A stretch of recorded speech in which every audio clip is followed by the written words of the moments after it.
互相包容，圆满的利益，实现他们的愿望。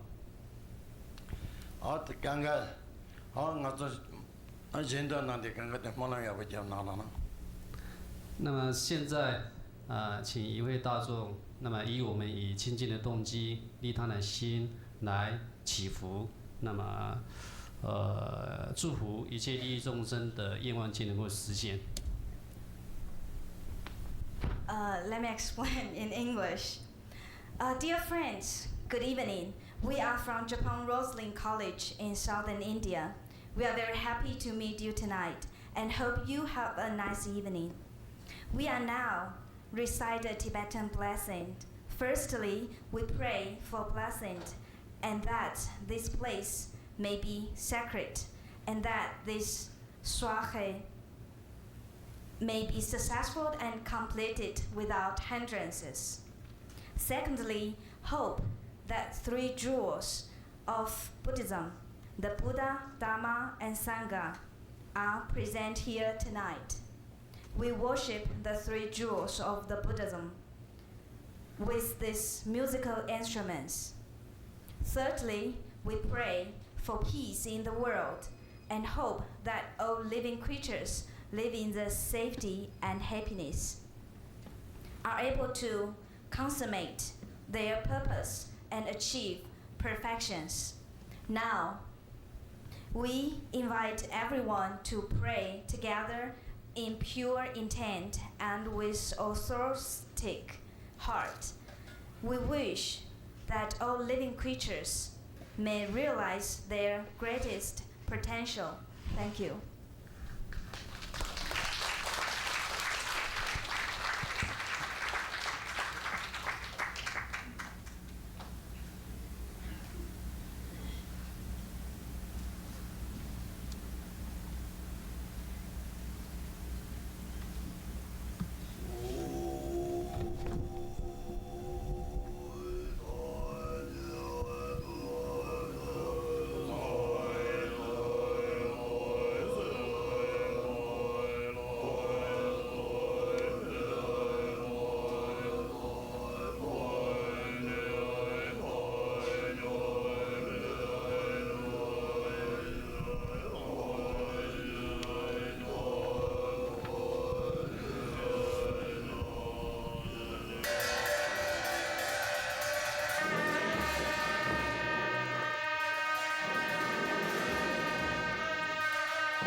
Thank you. Thank you very much for the holy blessing. They give this blessing especially for tonight. Monks. And the next day I went to the museum and saw the show, and I was just very fascinated by it. And so I went up to the monks and I said, would you like to come to my house for tea? And they said, well, yes. So I was very surprised, and they really came. So when they came to my house for tea, I told them about the Museum of World Religions that was not yet open. But I said, would you ever consider to come to Taiwan and do a performance for us? And they said, well, you might be interested in our exhibit because we have an exhibit of sacred objects of the Dalai Lama. And this is why we came to Dallas. The exhibit was in Georgia at the time, but they showed me a catalog of the exhibit. And so I said, okay, I'll bring the exhibit, the catalog, to the opening of the museum in November, and I'll just see what they said. So I brought the catalog, and Dharma Master and the CEO, Liao Yishe, of the museum liked it very much and said, yes, we would like the exhibit. And so I called the responsibles in Georgia and said, please, could the exhibit come to Taiwan? And they said, actually, it's supposed to go back to India, so we don't really know. And then they said, but we might be able to make an exception because Taiwan is on the way to India, so we can do something. And those images of how you could be, how you really are, if you realize it, help you to see you in a different life. They teach you something about your own truth. So they are used in visualization practice, and you actually can become the deity that is depicted there. And if you look at those tankas, you have Chakrasambhava, for example, who is one of the highest yoga tantras, and you see him in embrace with a consort.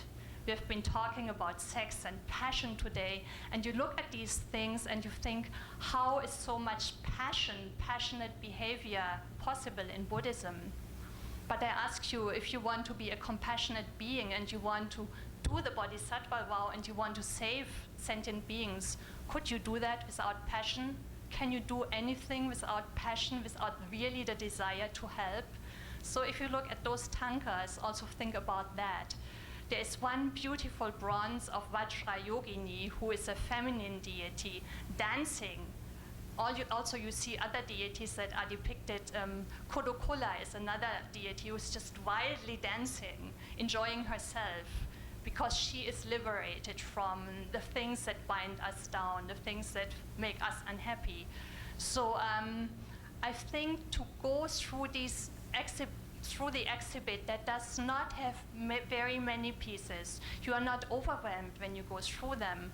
But if you know where these pieces come from, who they belong to, who looked at them, the Dalai Lama, who used them in religious practices, some of the previous Dalai Lamas, there are also some items of the 13th Dalai Lama and so on.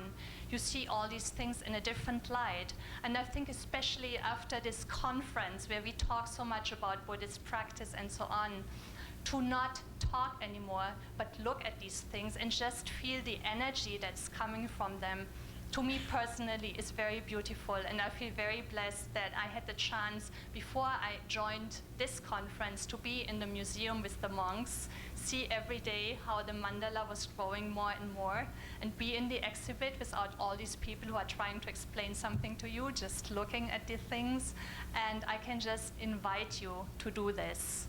Is the microphone working?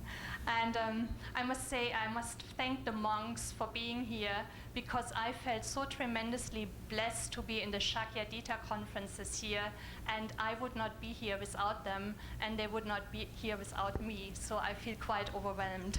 Thank you. Thank you very much. We hope that all of you can have the to share what we think and what we have learned and what we are going to do with you in this summer evening.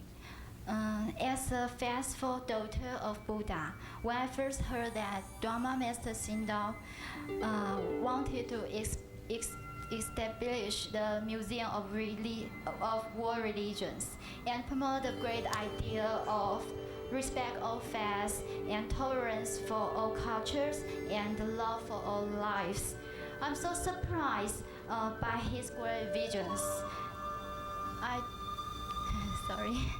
I thought to myself, wow, what a wonderful and open-minded vision. I really feel joyous and delighted in my heart. I think it opened up myself and to the whole world, and in return, the whole world feel my participation. So, I think I recognize the wisdom of emptiness from that idea. And also, I noticed that we find a way of perceiving the emptiness in our daily life from that ideas. Yes, I think that in reality there are so many diversity of different kind of religious people, and different kind of cultures and different kind of histories in the world. So life is a beautiful gift of nature creation. If we do not open up ourselves to face the world, and how can we eliminate the differences between peoples, and how can we perceive the true value of mercy? So, as we know that all religions in today's world face a common problem.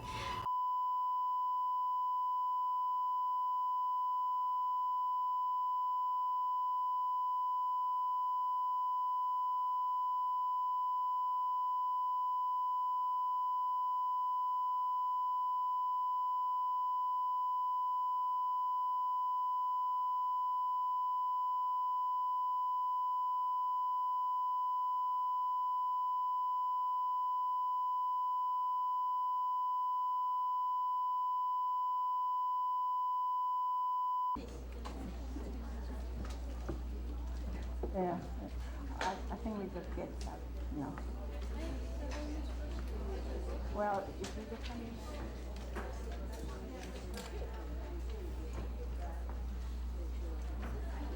That's okay, you know, it's already 5 minutes late. We better keep the time. I know, but, you know, for a conference, it's better. Oh. 很高兴今天能够来这边参加这一次的研讨会。那我们时间大概也超出了，已经9点多哈。那我们现在就开始。那这一个 panel 呢，一共有4位 speaker 哈。那他们大概会做20分钟的那个报告。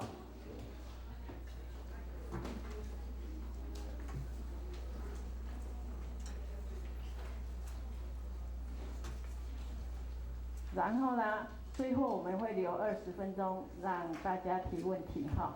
那第一个speaker 是帕某法师。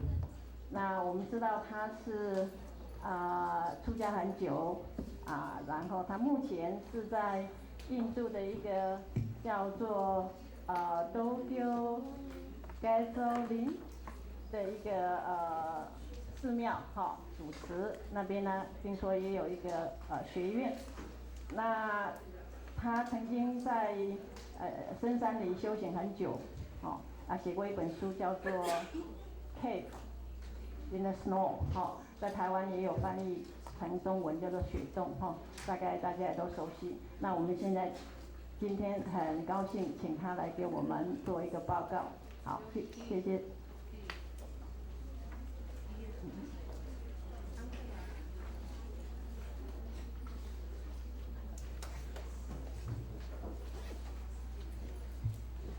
So, good morning, everyone.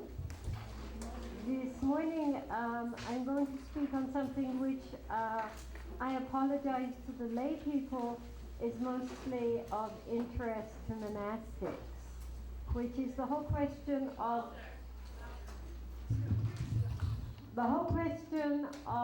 this modern phenomena of monks and nuns who are solitary, who live alone and who do not live in communities.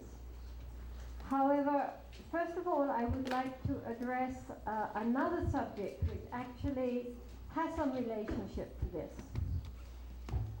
Yesterday, or the day before yesterday, there was a talk about why should we respect monastics? Why should lay people who are also sincerely practicing the path, why should they, in particular, show respect to someone who, just because they are wearing robes and have shaved their head? So I would like to address that question first. Behind me you see an image of the Buddha. When we go into the meditation hall, we bow down to the Buddha. We prostrate to the image.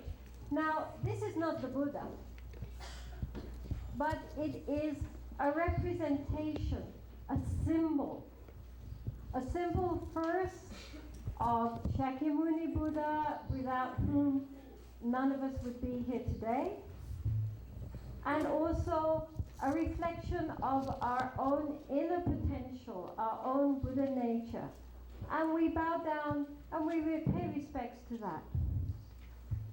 When we have Dharma books which are sutras, commentaries on sutras, we place them in a high place. We don't put them on the floor. We don't put our coffee cups on top of them.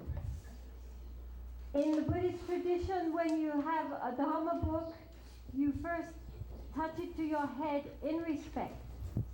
The Dharma book is only paper and print, but it represents the second jewel, the Dharma.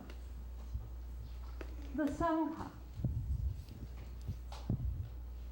Now, one of the problems in this conference for some of us is that so many of our Sangha are in grey or in yellow. They all have shaven heads. Very difficult to tell one from the other. Oh, you'll know her. She's got a grey robe, she's wearing glasses, and she's got no hair.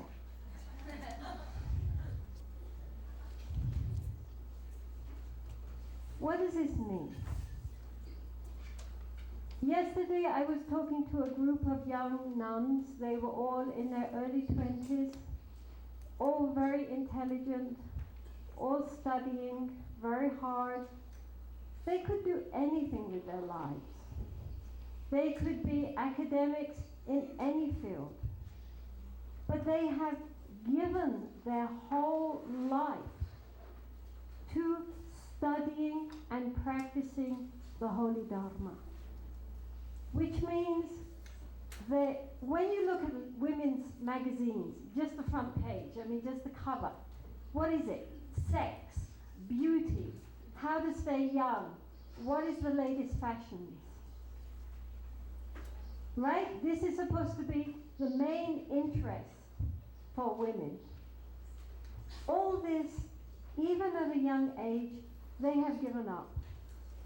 No sex, no boyfriends, no movies, no fashions, no karaoke bars. Why? Because they want to give meaning to their life. They don't want to compromise. They want to give their whole life to studying and experiencing and becoming one with the Holy Dharma. I think this is worthy of respect. Now, the individual members of the Sangha may be flawed. We are all flawed. We are not enlightened beings. But they're trying. And when we bow down to a member of the Sangha, when we pay respect, we are not paying respect to the individual. We are paying respect to what they represent, which is the third jewel, the jewel of the Sangha. So each one of us who is wearing the robe represents the Sangha jewel. Do you understand? Even if a Buddha image is beautiful or unbeautiful, it doesn't matter. It represents the Buddha. So also Sangha members, even though we are all flawed, all of us have faults and problems which we are trying to work through. But still, the very fact of our robe and the vows which we have taken represents our efforts to try to actualize the Buddha path in all its purity. The Buddha, after all, left family life and became a monk. Let us not forget that. And after he became enlightened, he did not go back to his family. This is not to demean the lay life. I think it's extraordinarily more difficult to practice the Dharma as a lay person, and those who succeed have my deepest respect. But nonetheless, the philosophy, the depth and the profundity of the Buddhist philosophy and the depth and profundity of the Buddhist practice through the millennia has mostly been carried out through the Sangha, the monastic Sangha. And the monastic Sangha point as a symbol to the Arya Sangha. The third jewel is not the monastic Sangha. The third jewel is the Arya, the noble Sangha. The noble Sangha is all those who have direct experience of reality, whether they are monastics or whether they are lay. But nonetheless, those in robes are those who have completely devoted their lives without compromise to the path. And I think that personally, I mean, when I see anyone in robes, naturally respect comes to my heart. So I would just like to mention that. Now, the theme is about this question that the Vinaya, if we know the Vinaya, it is very much concerned with harmony within the community. Sangha means a community. And so therefore, traditionally, monastics live within a group. And so many of the rules are designed for how to live in harmony, actually. It's not right or wrong, but you know, how to live so that there are not disputes and not problems, and the human greed and aversion is able to be dealt with skillfully. But there is a group of precepts which comes straight after the Parajika, those precepts for which one gets expelled from the Sangha. They're called Sangha Vishesa or something, my Sanskrit, sorry. These rules come next in seniority. The rules are compiled in accordance with how important they are. Now these are the second most important rules, and if you break them, traditionally you're supposed to undertake a period of manatha, which means a period, I think, of 1 month, where you are not allowed to join in Sangha activities, and in order to be reinstated into the Sangha, you have to make confession before a group of at least 20 bhikshunis and 20 bhikshus. So we're talking about something serious here. Now, among these rules are rules saying that nuns must not walk alone into a village, they must not sleep in the same room alone, they must not cross rivers alone, and so forth. In my own nunnery in India, we have a rule which was totally accepted by the nuns, that no nun was allowed to leave the nunnery alone. She has to always have another nun with her, or a group of nuns. Now this, for our nuns coming from Tibet and the Himalayan regions, was perfectly acceptable. Because in India now, as 2,500 years ago at the time of the Buddha, women don't walk around by themselves. Why not? We all know why not. Because they will be harassed by the men.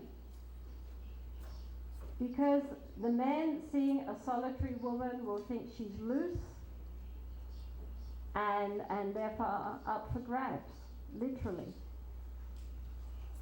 And so even today in India, except in the cities where now, because so many women are going for work, women do not travel by themselves. They do not live by themselves. They do not stay by themselves. When we first had our nunnery, at the beginning we had very few nuns, and we said we had a lot of rooms. So we said, if you like, you can stay 1 or 2 to a room, because there are lots of rooms. And the next day the nuns came and said, please, can we all stay together in 1 room? And I thought, well, now if these were Western nuns, they'd come and say, please, can we each have a room to ourselves? But the problem is that nowadays, not only among Western nuns, but also among, increasingly in Asia, there are nuns, women who become ordained, but they are not part of a community. Either they are working, they're teachers, or they are running Dharma centers. More increasingly among Westerners, certainly nuns are sent out to run Dharma centers, but they're the only nun. At least they're the only fully ordained nun. I mean, even myself, I live in a Tibetan community, 130 monks. We have 24 nuns, but they're not bhikshuni. I'm the only bhikshuni.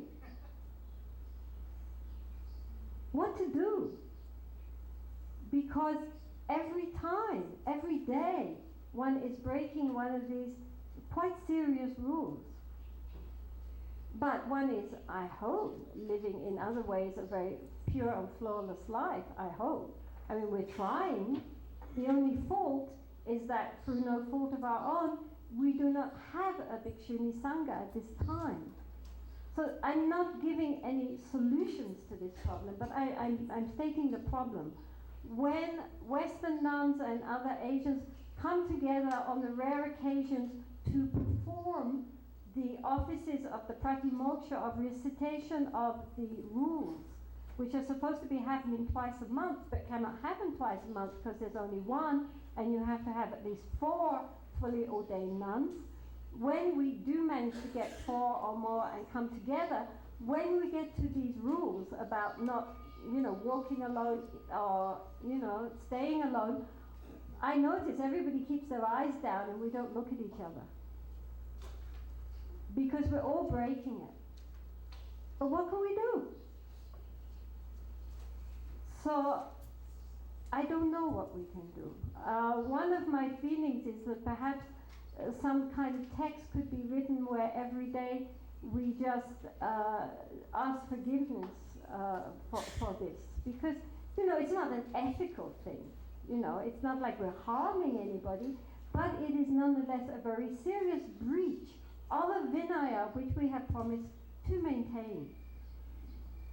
And basically that's just, it's just a point I wanted to bring up, because for all of those bhikshunis who do not live like the Taiwanese and the Koreans within a Sangha, where everything takes care of itself, for us it's really a problem. We cannot do the pratimoksha. We cannot keep the rains retreat strictly. We cannot do any of the offices which we have undertaken to maintain, simply because we are solitary. And what to do? I mean, I don't know. And if anybody has any suggestions on this, any thoughts on this, I truly would welcome it, because in the future this is going to be happening more and more. Okay, thank you. Sorry. Bye.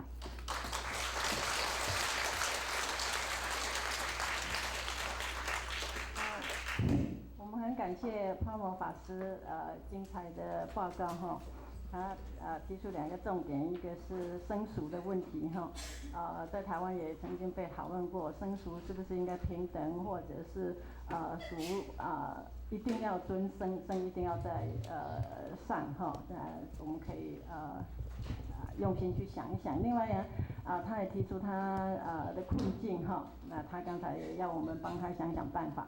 等一下讨论的时候呢，请各位呢分享您的那个高见哈。好，接着呢，我们第二位是那个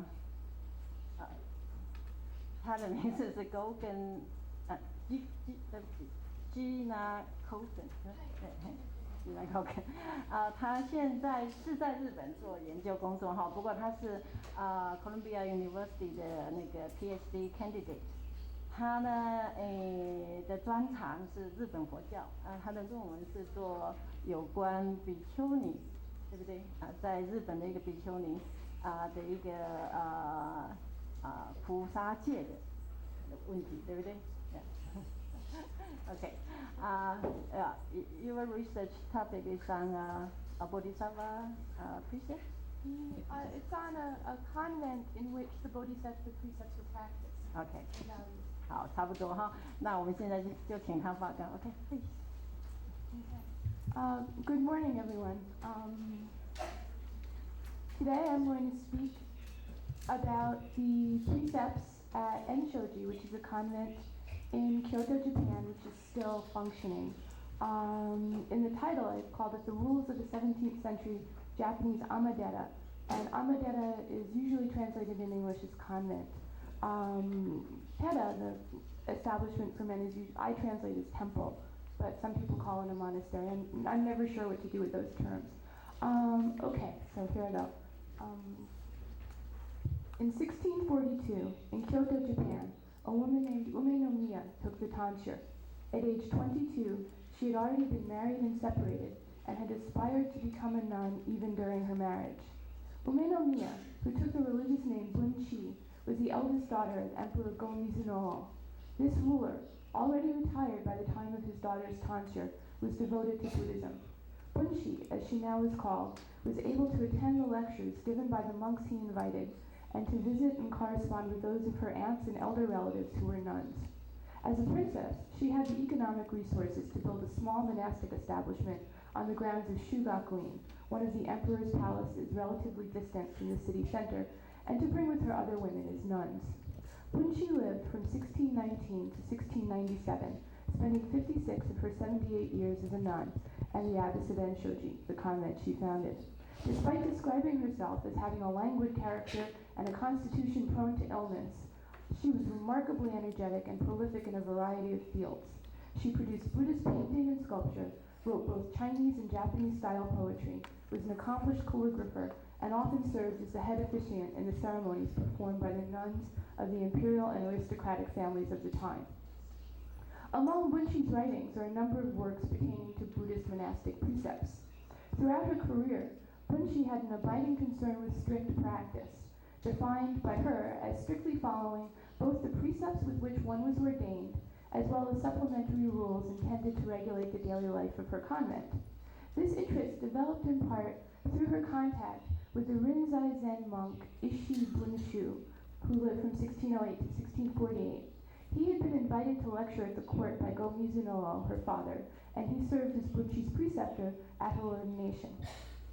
He was prominent in the precept-keeping Zen movement associated with Myoshinji, a Zen temple in Kyoto that counts Enshoji as one of its branch temple convents. The nuns of Enshoji valued Bunchi's writings and carefully preserved them.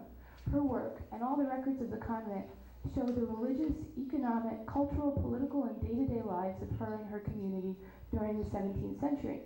This talk will focus on one of Bunchi's central precept-related works, the Fuman-san no Ki, in order to investigate how Bunchi envisioned ideal practice for the Enshoji nuns and developed her thinking on the centrality of the Bodhisattva precepts of the Banmo-kyo, or Sutra of Brahma's Net.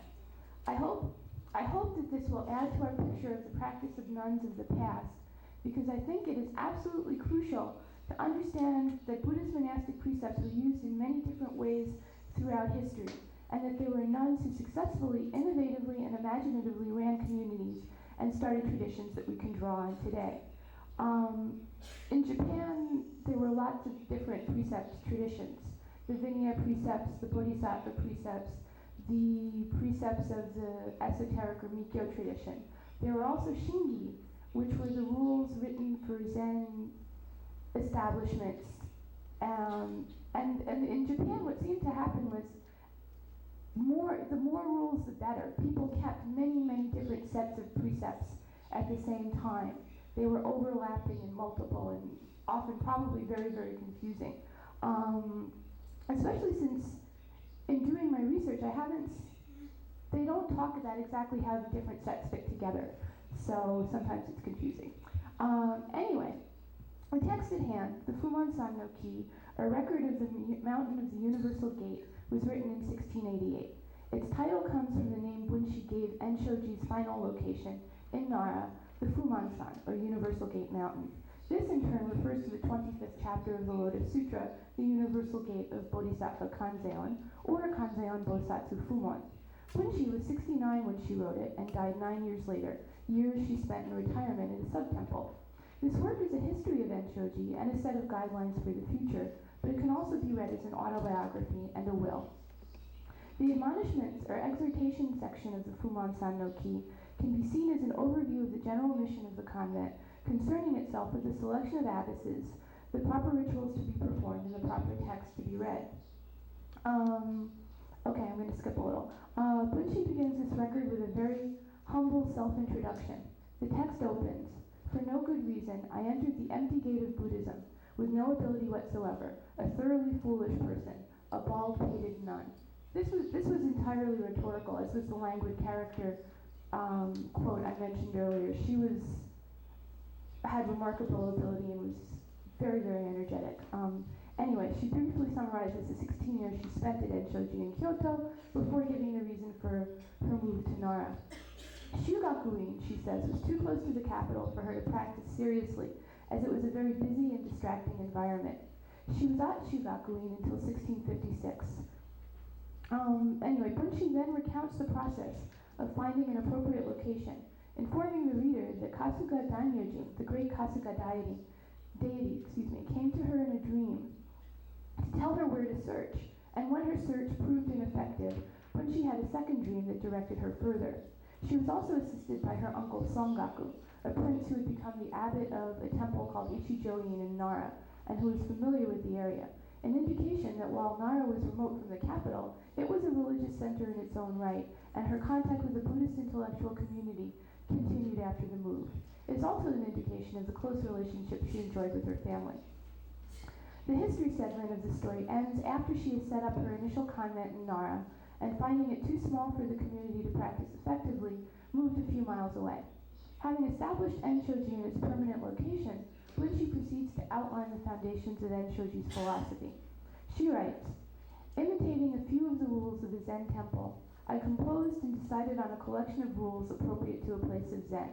In accord with the one revealing of the design of the Buddhas and ancestors, I do not want to cause you to lose your human forms under your monastic robes. One by one, keeping in mind the round of birth and death and the greatness of the workings of Buddhas, day and night, making clear what has already been accomplished, practicing pure practices, training seriously, not wasting time idly, all this is sufficient for one to be called my Dharma heir. Now, I deeply revere the precept guidelines set by Kokan Kokushi, having encountered them. Inaugurating the great Bodhisattva precepts on this mountain, I want to make these standards last forever." Bunshi ends the first section of the narrative with Enshoji firmly established in its final location. Immediately thereafter, she states its most fundamental characteristic. Enshoji is a Zen temple with Zen rules. She then links this place to a cosmic pan-Buddhist past, and past and present, by calling on the great design of the Buddhas and ancestors, of the community of nuns at Enshoji in the larger Buddhist context, but indicates that their practice was in accord with this design. The statement that she does not want the nuns to lose their human forms under their robes is puzzling, but tentatively, I think one could say that she wants them to practice as full human beings, as with all of their selves, or their non-selves, as the case may be. She then outlines some of the characteristics of one who is worthy to be her heir, the first indication that we have that she was linking this document to the future. The pivot between past and future is even clearer in the next statement above. Bunshi cites the famous Zen precept text, Zen Kai Ki, by Kokan Shiren, a monk of the late Kamakura period, and declares her aspiration to make the great Bodhisattva precepts last forever on her mountain. The Bodhisattva precepts were common to the different schools of Mahayana Buddhism in Japan, but here Bunchi is discussing the Zen precepts and the best form of precepts available. Kokan Shiren had said in the Zenkai Ki that these were differentiated from what he called the Shravaka precepts, or the hearer precepts, which were in the Vinaya precept tradition, because those could be broken once they were taken. But even if one broke the Bodhisattva precepts, one was still a child of the Buddha, which I'm just giving as his thinking in terms of putting the Bodhisattva precepts above the Vinaya precepts. It was just one of the strategies he used. Bunchi's work, as well as Kokan Shiren's, clearly shows a multiplicity of precept traditions in Japan. The Vinaya precepts were well known and used by some schools, but since they were not the only or even the most important set, it was acceptable to subordinate them to one's preferred tradition and even to critique them. In the Fuman San no Ki, Bunchi follows her statement of respect for Kokan Shiren and aspiration to establish the Bodhisattva precepts permanently at Enshoji with an account of the action she took to ensure this.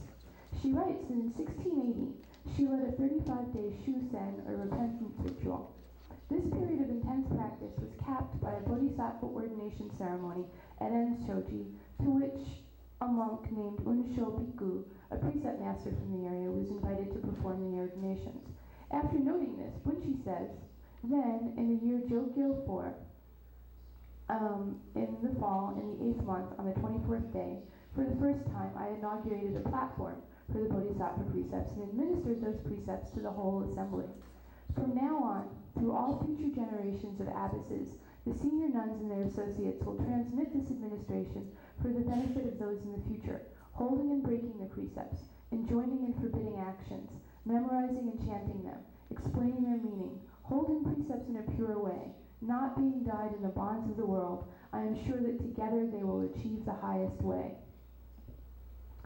I have not yet been able to find corroborating evidence for the existence of this platform, but is also mentioned in a biography of Bunchi written by her younger colleague, the monk Chimyo Join.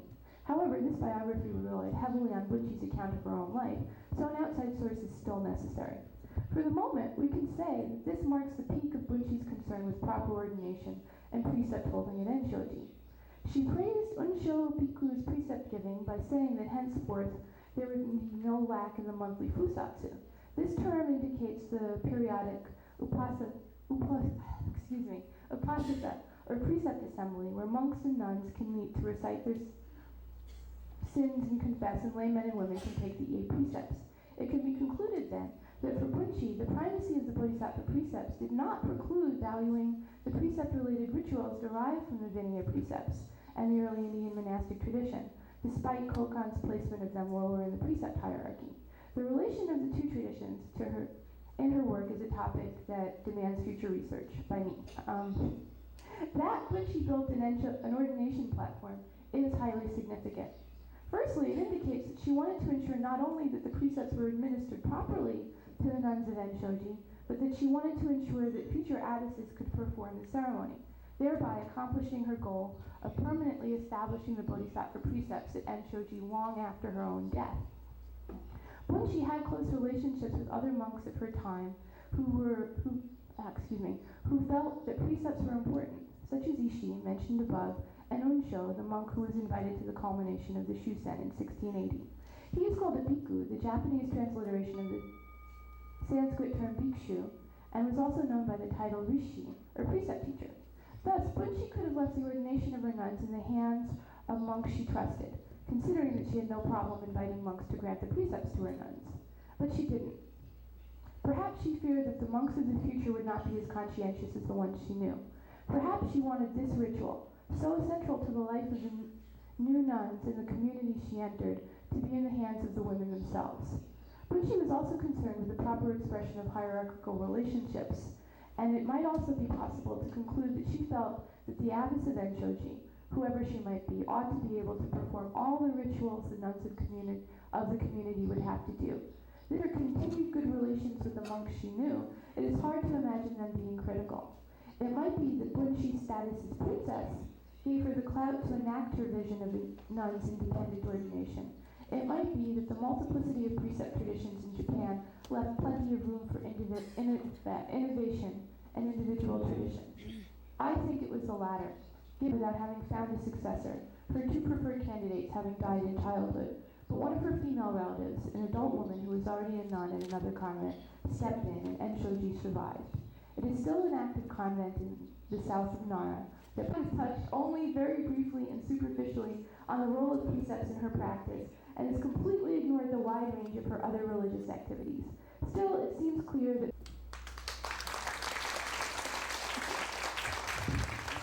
他时间掌握得很好，我的剩下1分钟之前把它结束掉哈。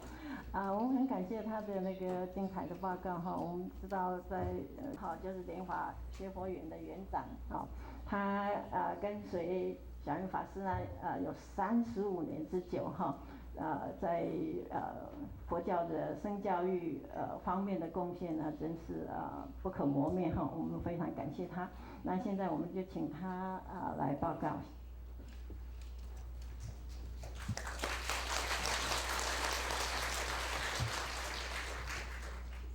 首先呢，我们非常的欢迎主持人，还有国内外诸山长老、法师朋友来华梵开佛教国际妇女会。这次大会的成功，可以说是受到华梵大学创办人小云导师福德感召。我想在这里为大家介绍我的恩师小云导师。他老人家爱国爱教，在抗战时在后方不停写画，将画卖钱捐一些给孤儿，买蚊帐买木屐，捐一些给国军买米，对国家贡献很大。当时他的老师梁寒超先生问他：“你需要我帮忙你吗？”他说：“我想到国外走走，写画，看国外教育情况，因为导师希望将来往教育方面发展。”梁寒超先生当时做外交官，导师每到一个地方，各国用最好的待遇招呼，游走28国。回香港后，他想到过去来往各国中受到很多外国朋友招待，以后有外国朋友来，他一定要好好的招待。当时香港治安不佳，他来台湾住华美园养病。中国文化学院创办人张其颖先生知道，邀请他任教。法师教学认真，星期日、休假日都在工作，得到华冈永久教授资格。在文大时得到4个奖状。除了任教佛教文化研究所所长外，更兼任哲学研究所及艺术研究所课程，还指导绘制社同学做他们的导师。法师很慈悲，尽心尽力指导这些年轻人，所以许多年轻人都喜欢亲近他。导师不止文学、佛学、哲学、绘画，修行都很好，心量很广大，很有威仪。每星期2晚上带同学跑香静坐，星期6晚上在华美园带领学生念佛，每星期3指导学生佛学研讨，参加的人很多。我从来未见过出家人在大学教师，法师是第1位的。而且当时佛教不兴盛，有这样的女法师来领导知识分子，还有这么多教授、学生来学佛，内心很高兴。凡是学校有关佛教的事情，张其颖先生多请小云法师打理。在民国58年夏天，第1届国际佛教会议在马来西亚吉隆坡开会，张启隐先生派小云法师参加，小云法师代表中华民国参加。在会议中，只有小云法师一位出家人发表论文，真是为国为教争光。以后每次开会，小云法师都会参加，是最忠实的会员，并认识很多国外朋友。因开会时，日本人说中国没有佛教，佛教只有日本才有，法师爱教心切，于是在阳明山举办国际佛教研讨会，请外国朋友来看台湾的佛教。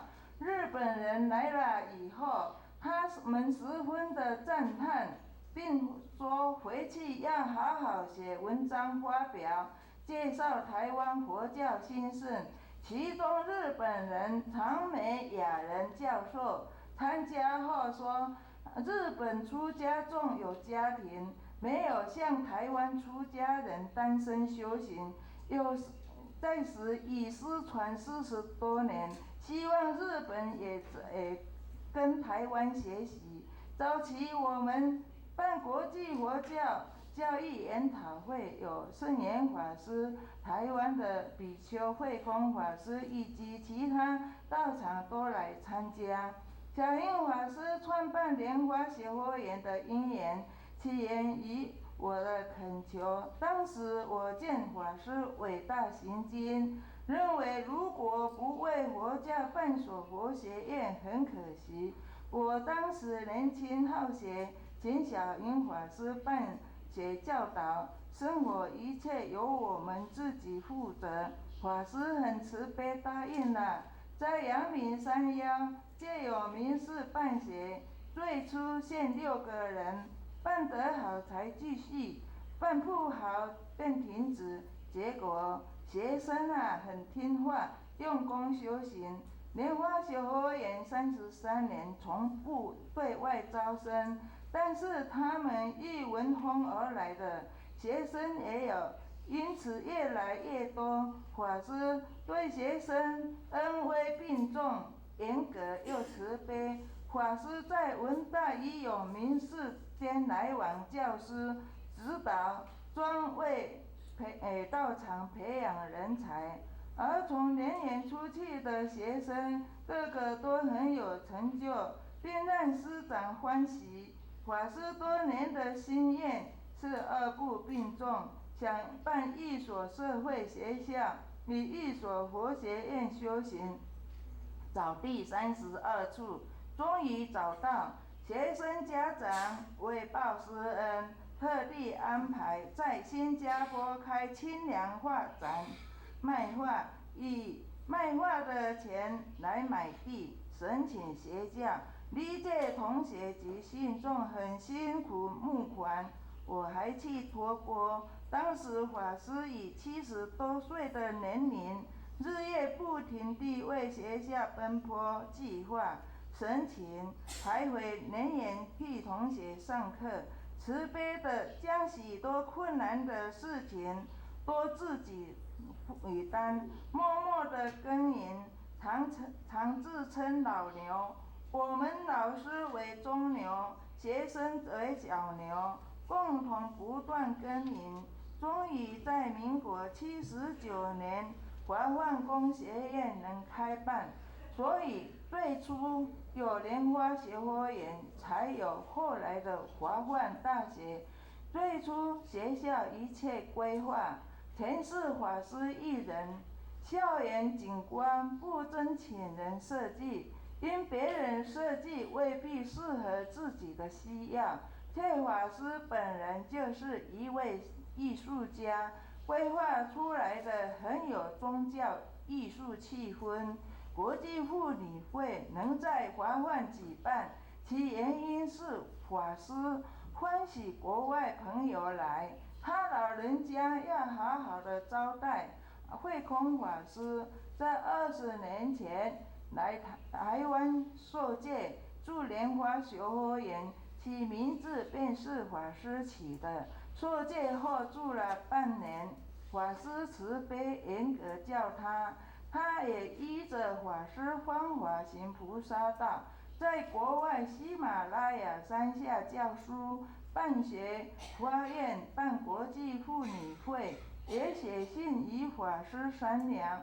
妇女会征请法师做会议主持人，法师派仁华法师去印度，后来在泰国举行，法师也带几位华梵佛学研究所研究生参与。2年前，慧空法师写信来请教法师，妇女会在华梵举办哦。法师也问过莲岩老师，国际妇女会在华梵举办，你们不愿意？我们老师很欢喜，一致说好，大家来帮手。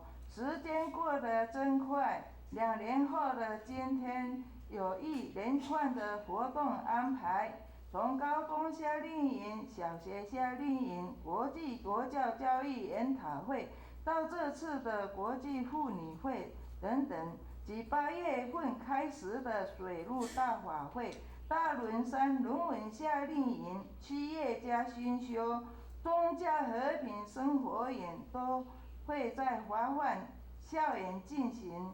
小英法师为佛教贡献很大，是第1位在社会大学研究所兼任教及前所长，参与国外学术会议的比丘尼，也是台湾举办国际佛教教育研讨会、开办华梵佛学研究所及创办清凉义展第1人，更是第1位创办佛教社会大学的比丘尼。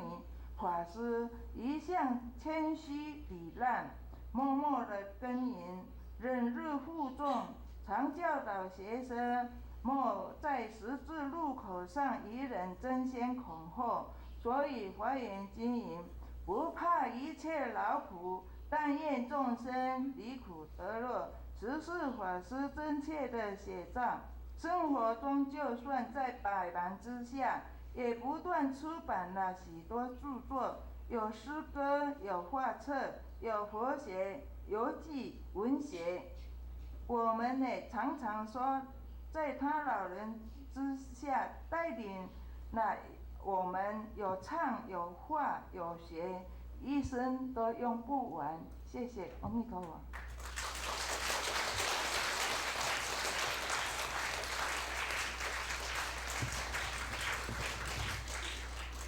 我们很感谢修持法师哈。我刚才讲过，修持法师跟随小圆法师30几年哈，由他来介绍小圆法师是再适当不过哈。我们谢谢他。接着最后一位呢是Monini Rai 法师啊，他目前是马嘎达印度马嘎达大学的PhD 候选人哈。那他刚才讲说他的题目可能跟program的题目呢有一点不同，我们就请他来告诉大家。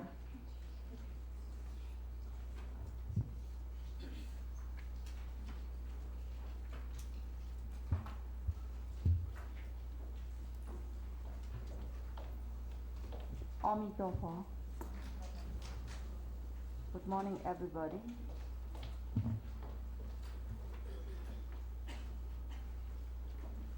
I would like to introduce my topic.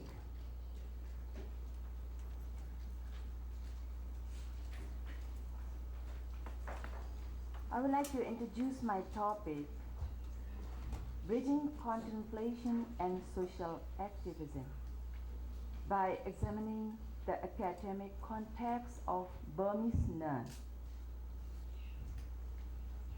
Actually, I'm from Burma. Contemplation is an examination of mental and physical phenomena in ourselves. It is a way or method that searches for reality and truth in the body and mind. through wisdom based on concentration. By true and constant observation, we can accomplish a constant degree of concentration and knowledge. Social activism was the main aim of the Buddha. After the first Vasa, the rainy season, the Buddha sent the first group of 60 arahants to do for Bahujana Hitaya, Bahujana Sukhaya. It means work for the welfare for all beings, peace and happiness for all beings. To each the different direction. Therefore, the Buddha put emphasis on social welfare. The Burmese nun followed the same way of the Buddha. It happens intellectually and physically with metta, loving kindness, and cetana, volition. At great personal sacrifice for the good of humanity. According to Burmese nuns' history, the Burmese nuns occupied both the realms of contemplation and social activism. That's why their physical, spiritual, and vocal action are very gentle and humble. In Burma, the local worldly and monastic language are quite different. The monastic monks and nuns use the language very respectfully of the Buddha time. For the example, monastic always ends sentences with the words Paya Paya, which means Buddha, Buddha in Burmese. Suppose for the layman, if you have lunch, maybe you have been lunch. So this is actually our own language. This is for the lay person language. But according to our monastic language, like that. Contemplation leads to action. We have the Buddhist monastic tradition of helping to cease the suffering of humanity. Social action. Here, I would like to say something about Do Uzon and Do Kemanandi. Do means reverence. Are living examples of contemplation and social activism. The concept of maintaining a home for the aged in Burma is not a new phenomenon. It was already in existence since the days of Myanmar's long dynasties of kings. In Mandalay, the capital city of the Myanmar kings, bungalows are built in the four directions to provide shelters to the old and expenses borne out of the royal treasury. Buddhist teaching prescribes look after the aged as the sacred duty.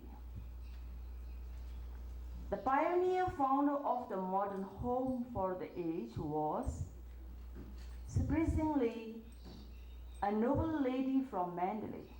Her name was Do Uzon, born into a silk merchant family in 1868.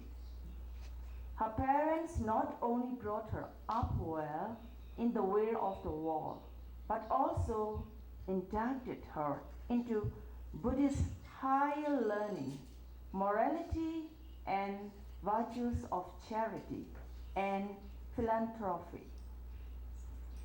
Even before age of 35, she donated a monastery and earned the title donor of the monastery, which carry high honor and prestige. There are many more donations accredited to her name. Daouzong visited the Catholic Home for the Aged Poor in Rangoon during her frequent business tour to the capital city.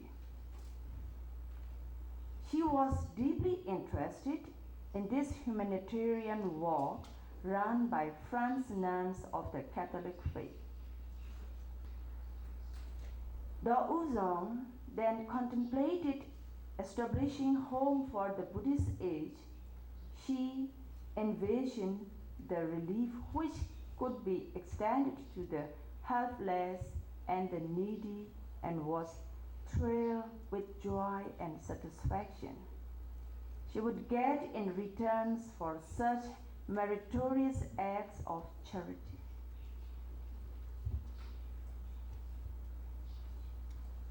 Daouzong discussed the noble project with venerable high monks of the Order of Sanghas and lay elders.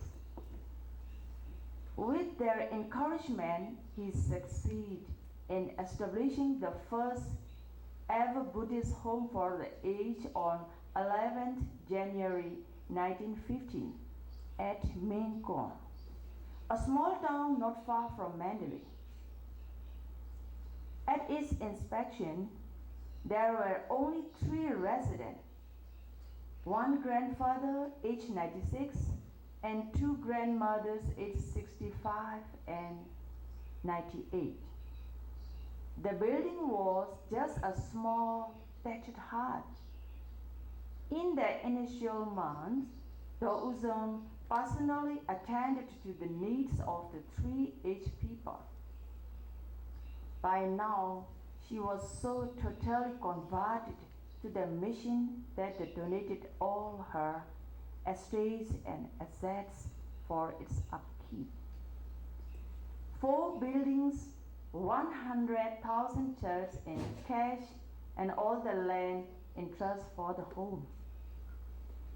Encouraged by the success of her first home in Mengkong, he expanded her missionary social work and opened home at the town in 1923, at Paunti in 1929, at Nancy Gong Ward, Rangoon in 1933, and at Okoku in 1937.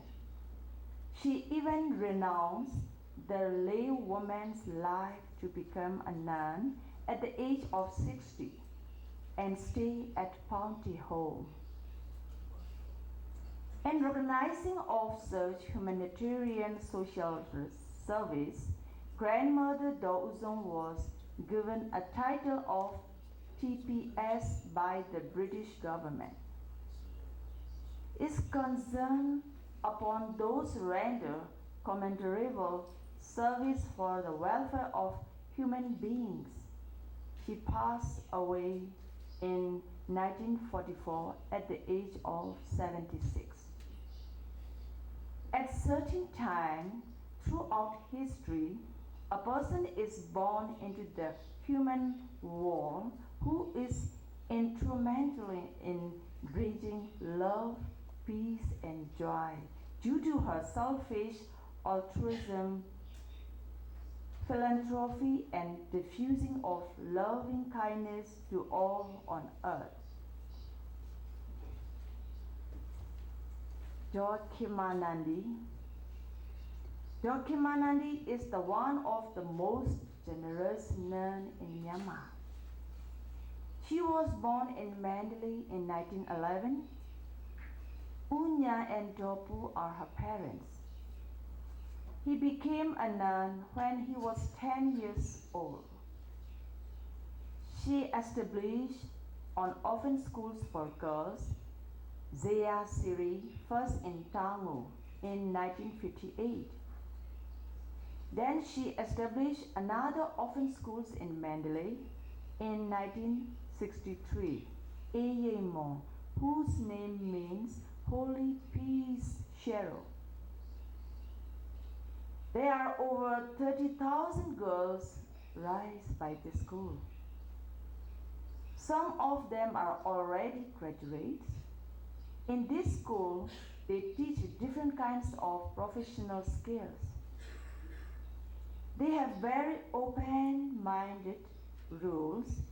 When the girls graduate, the schools never fought any kind of objection regarding their future decisions. They never force the girl to become nuns. It depends on their own wishes. Therefore, according to their noble activities, the Myanmar government offered her the missionary title of Mahasaddhamma Daja on January 4, 1995. She has a large staff and therefore it is still running smoothly. She is 91 years old and staying with Taiwan Tape3. The Noble Burmese Donors Committee supports her project.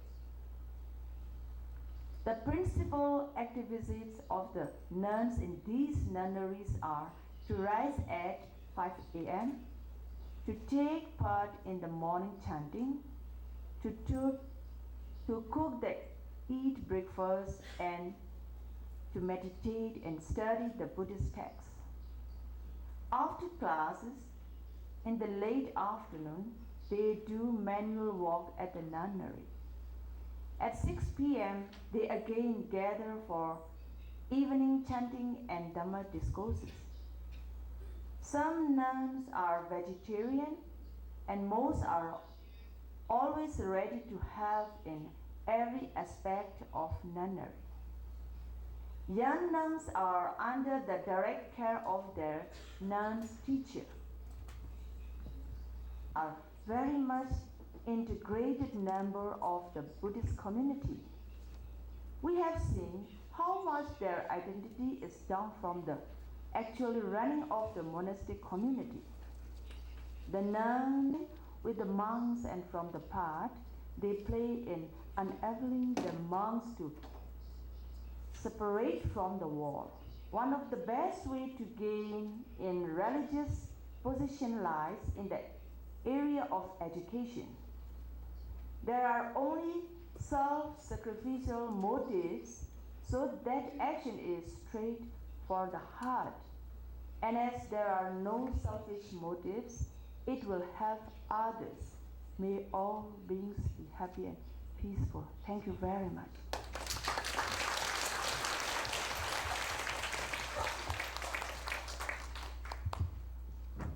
我们很感谢罗妮妮瑞法师哈，那20分钟现在呢我们可以开始请各位踊跃。This is a question for Venerable Tenzin Palmo.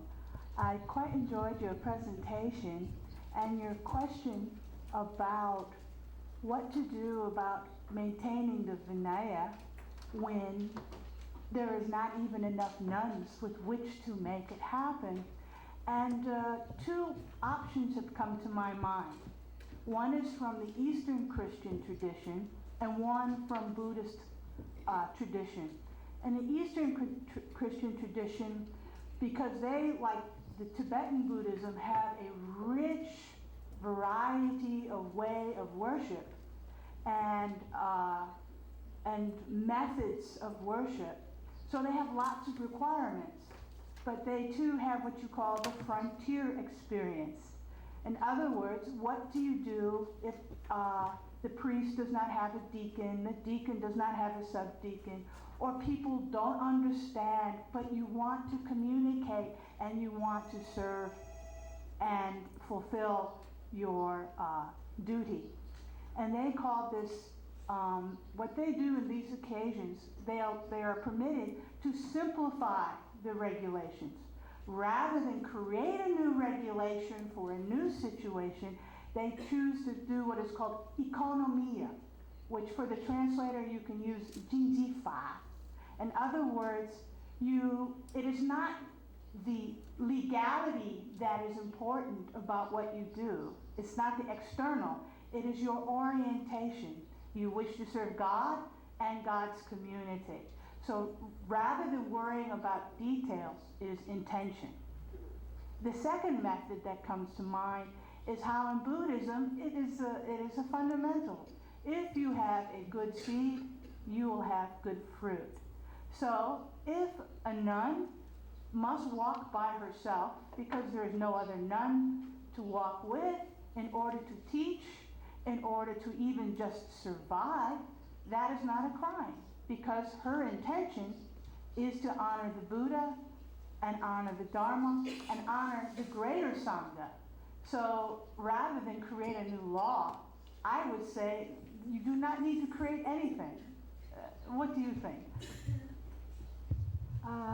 Yes, I agree. I mean, sometimes I wonder, you know, if the Buddha was here now, what would he say? You know, these rules were made 2,500 years ago for the situation in Magadha in those days.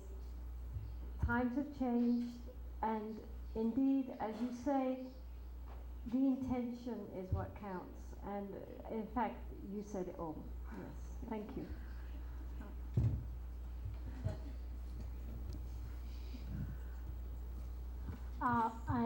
Thank you. I want to add one more thing, that Buddha said, Swam Dipo Bhava.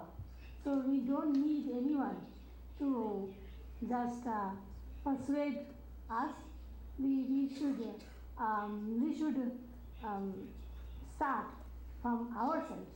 So we don't need that we should be protected by anyone or we should be guided by anyone, because he himself said that Swam Dipo Bhava, create light for yourself and walk in the light of yourself. Thank you.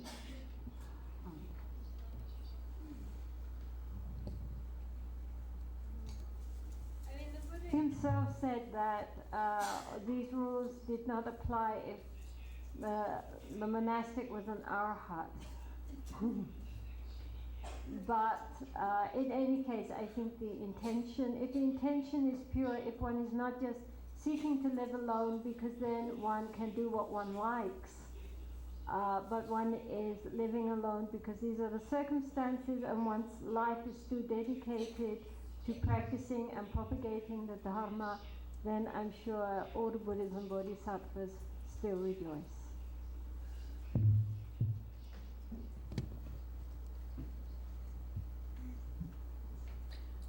I have not studied Vinaya well, but instead of focusing on Vinaya, in my understanding, Vinaya is a tool to establish Sila. So Vinaya is a kind of a rule for the specific organization as an institute to keep harmony, as you said. So when before the Vinaya Patimokkha was established, over the Patimokkha was recited according to the study at much more earlier stage. And instead of reciting the whole thing, the Sangha recited only the very short passage which appears in the Dhammapada too. So in this very short, it is a kind of spirit of the Sikkapada, as a kind of a whole, not a one by one lines which you can write down in the letter on the paper. It's a spirit of the whole Sikkapada, and according to that, not harming to oneself and others, and both. And not only that, I carefully examined the basic fundamental spirit of the whole Sila attitude. I think that we can summarize from three aspects of the criteria of action. And so far it has been mentioned only the intention, but intention plus, I think the one action can be seen from three different aspects. One is from intention, which is akusala, not kusala, or not akusala. And second is action itself is harmful or not, harming oneself, others or not. And also it talks of, I think we can say the third level, that end result of action. If usually punya and papa is translated as a meritorious action, but I interpret as a positive energy and negative energy. So that after taking an action, if the mental state of your the end result of your action is just like kusala. The punya and papa and kusala and akusala is also mental stage, but kusala and akusala is an intentional stage. But the punya and papa is the end result. So if taking an action, but sometimes intention is good, but end results happen to be opposite. But even the result is following the intention, that is punya and papa. Then taking kusala and action itself is non-harmful, and end result is also punya, in a very positive, happy feeling. Then action is very highly encouraged. That's what I understand. Thank you. Yes, I agree. I mean, the reason I brought this subject up is because at the time of ordination, the higher ordination means the acceptance. It's called the acceptance. Acceptance first by the Sangha of bhikshunis and bhikshus to accept the candidate into the Sangha, and from the point of view of the Sangha to accept the rules, which for monks are 200 odd, for nuns 300 odd. And these rules for nuns, these do not apply to monks but only to nuns, that we should not be solitary, are on a very high level of importance. This is I mean, every 2 weeks I read through the rules, and whenever I get to certain rules, I mean, I feel uncomfortable inside. I know it's inevitable. These are modern days, and it's not in itself unmeritorious. It's not papa. It's not a negative action to live by myself. I'm not doing anything wrong living by myself, but nonetheless, it is against the Buddha's intention as a sangha member, because you're supposed to be a sangha, which means a community, and you're not a community. And I know that other nuns who also have this situation, which is growing, of course, in the modern day, also share this sense of discomfort. What to do, I don't know. I mean, we have to accept it. I actually would like Lekshi Somo to make some comments on this, because she has the same situation. I mean, she's such an exemplary member of the Sangha, but she is not within a Sangha community which is Buddhist. Would you like to say just a few words on what you feel about this, Lekshi? Because she has translated many texts on the Vinaya. She's translated the Patimoksha. She's definitely thought this through. I would be very interested in her opinion. Well, I believe we'll have more time to discuss this afternoon also, but I believe that we have to consider the needs of our present world. If we understand the sad state of the world today, I think we have to simply do our best under the circumstances. We cannot, perhaps in some countries, we could hope to recreate a Buddhist society that would look like Buddhist society did in the 6th century before Christ. But that is probably illusory, and I'm not even sure it's completely necessary. I think Buddhists have to, the Buddha told us to be mindful. If we keep our eyes open, we can see the needs of the world today, with 30 million people dying of AIDS in Africa alone, and just see our situation and how the bhikshunis can work in the world today. If I had to find another bhikshuni to travel with me every time I had to go from place to place, it would be like working with my hands tied. I simply could not do the work that I'm doing in any area if I had to keep this rule. I so wish that I could, but it simply isn't possible, and I think, in short, we need to make the best of our situations.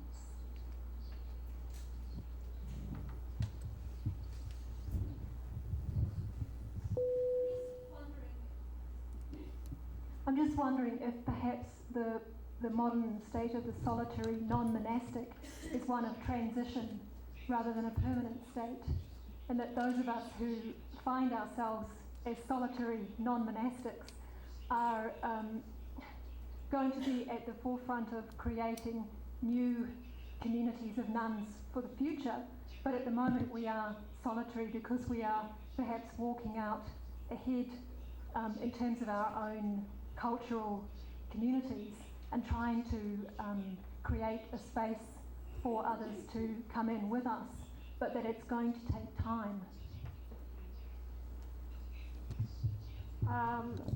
In the sense of being a solitary non-monastic, do you mean that you are going to be someone who leads a celibate life but outside of the monastic discipline, or that you are aspiring later to join the Sangha? In the particular tradition that I belong to, it's neither celibate nor monastic, and it's totally outside of Japanese Soto Zen rules, but the person who created this or moved on into this tradition broke all the rules, and so we inherited his breaking of the rules, and that's all I know.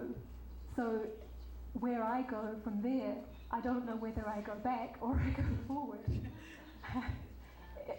That's just the way it is right now, and I feel like I'm walking blind in some ways, walking into some kind of new future, but it's not created yet. Well, as we were saying, the intention is extremely important, as well as leading a life which embodies the Dharma, which does not harm oneself, which does not harm others, and in which everything we do, whatever our lifestyle, embodies the principles of the Dharma, so that our daily life and the Dharma are one. Whether that is as a lay person or as a monastic or an in-between, not quite sure what, the important thing is that we develop a clear mind and an open heart, and that our whole life is an expression of the Dharma. I totally agree.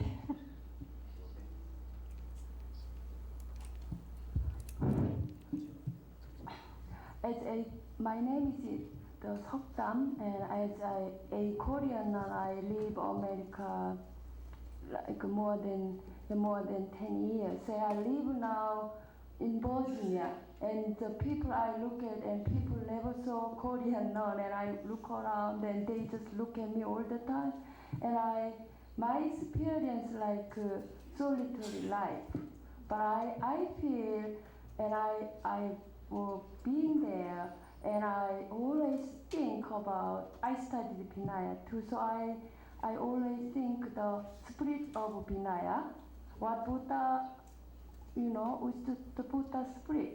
And so like solitary life, I live solitary life among many American students and people, but my understanding of Vinaya, the precept, the rules, I say monastic rules, like a nun cannot go should go out with like three nuns, but it is perfectly like acceptable, like for as a woman, as Buddhist nun, if we go out at night alone, you can imagine it's dangerous, especially America. So that's very good. So I try to like how to express and go whatever is acceptable, or use what Buddha tried to somehow is protection for women, our own protection. And then, for example, I was just before I come to here, I was surprised by myself what I was doing, And I saw American students, they come and hi and shake hand. But I did post because I think somehow I feel these days I Americanized aura and shaking hand is known. And if you see as an Asian, no, like this. But I'm shaking hands with men is no desire anything. Yeah, just American way of greeting. And I sometimes professors and students can come and hug. I hug to them, but I don't have anything. Just say, just friendly, but it's greeting. So I think we have to be flexible. It's 2,500 years ago, Buddha made a rule because some monk can, acted improperly. So that's why I feel like as long as we try to keep the spirit of Buddha's teaching, I think it's perfectly all right. After I left India, for 24 years I lived in India, and in India, basically one doesn't touch, especially male and females. And I moved to Italy. And in Italy, everybody hugs and kisses each other on the cheek. I mean, it's just a norm. And one time, two or three men were talking together, and they said to me, and they were religious people, but they said, in all our time, whenever we hug a woman, even if she's, somebody we don't know very well, there's always a spark there for a moment. You are the first woman we have ever hugged, and we don't feel anything.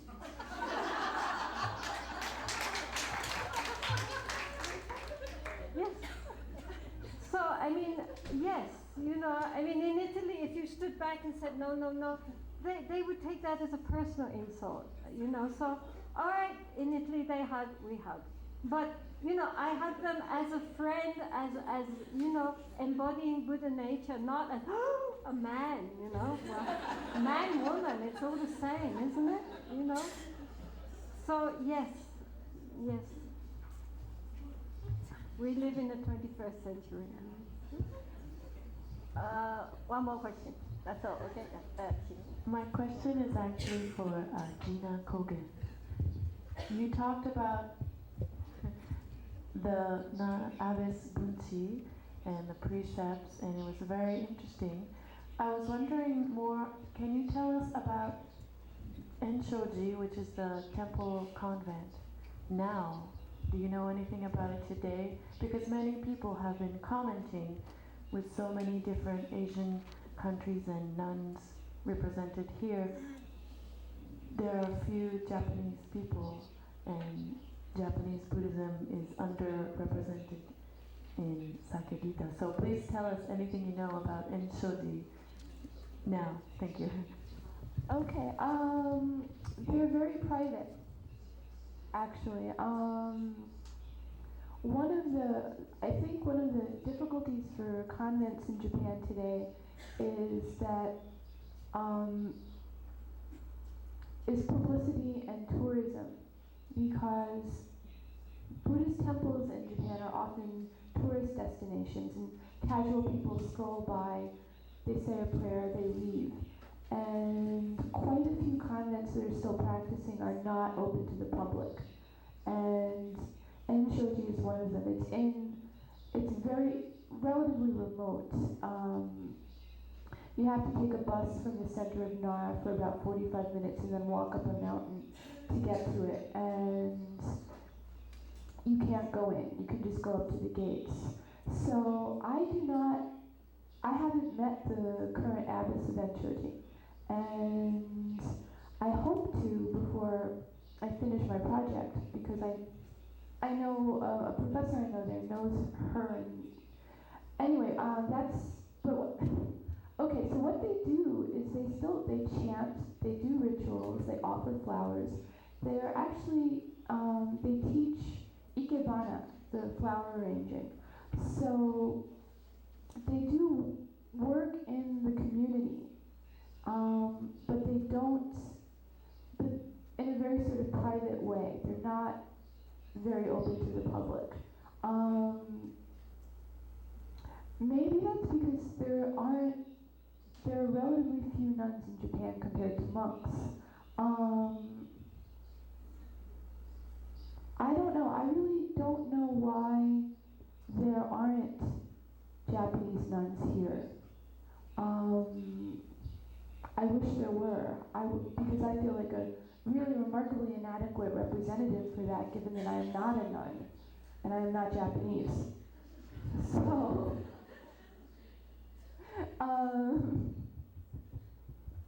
so I don't feel like I can speak for them. I can just talk I do about want to mention that Taniguchi, Dr. Taniguchi-san, she did say before that she's fully ordained in the Jodo Shinshu tradition. Well, I think it seems I'm from standing at two extremes. One is Jodo Shinshu. Shinran officially, the only one monk in the history of Buddhism, officially said, I am going to marry. This Buddhism started by the couple. But my academic interest is not Theravada, Nikaya. I want to make distinction between, I even criticized Buddha Gosha, which has a slightly different interpretation of Nikaya. So I feel very different. But one thing that related to Vinaya,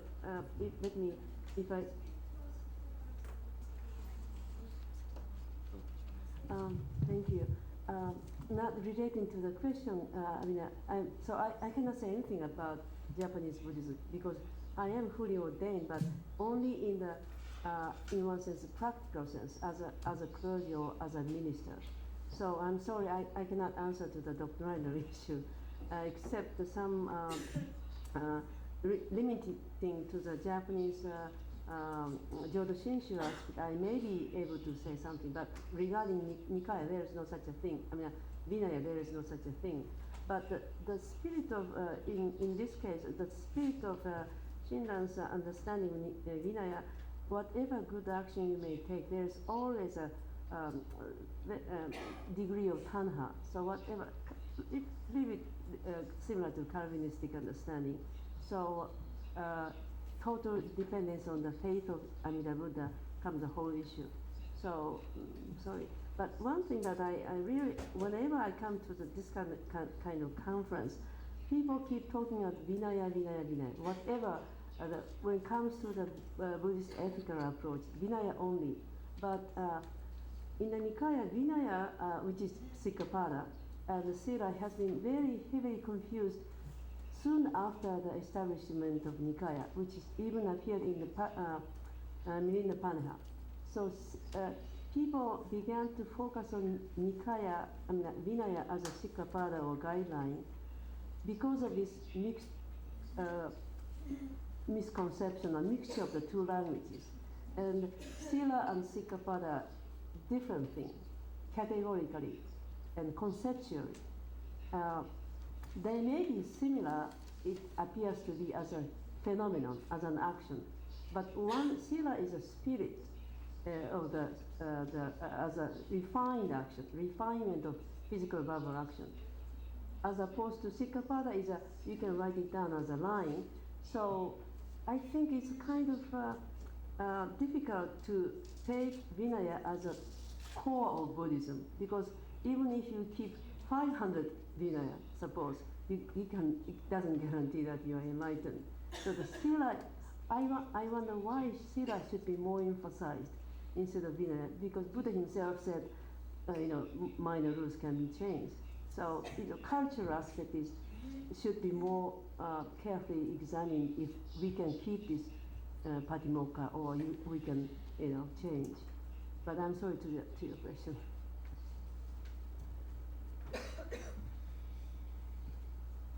Oh, okay, the last one. Just to clarify, I'd like to assure everyone that we made tremendous efforts to invite representatives from many different Japanese Buddhist traditions. We wrote letters of invitation to all the leading nuns of all the Japanese sects in Japan. We invited Japanese Buddhists from many Buddhist centers in the United States, and we also invited many Japanese scholars of Buddhism. Unfortunately, they were not able to attend. Just 10 seconds. 10 seconds. I am Elizabeth. I've been living and teaching English in Japan for past 7 years, and being a Buddhist, I have Buddhist connection in many different Japanese sects. I am a Buddhist myself. One of the reasons that Japanese nuns are not coming here is the language barrier and the tremendous fear of losing face.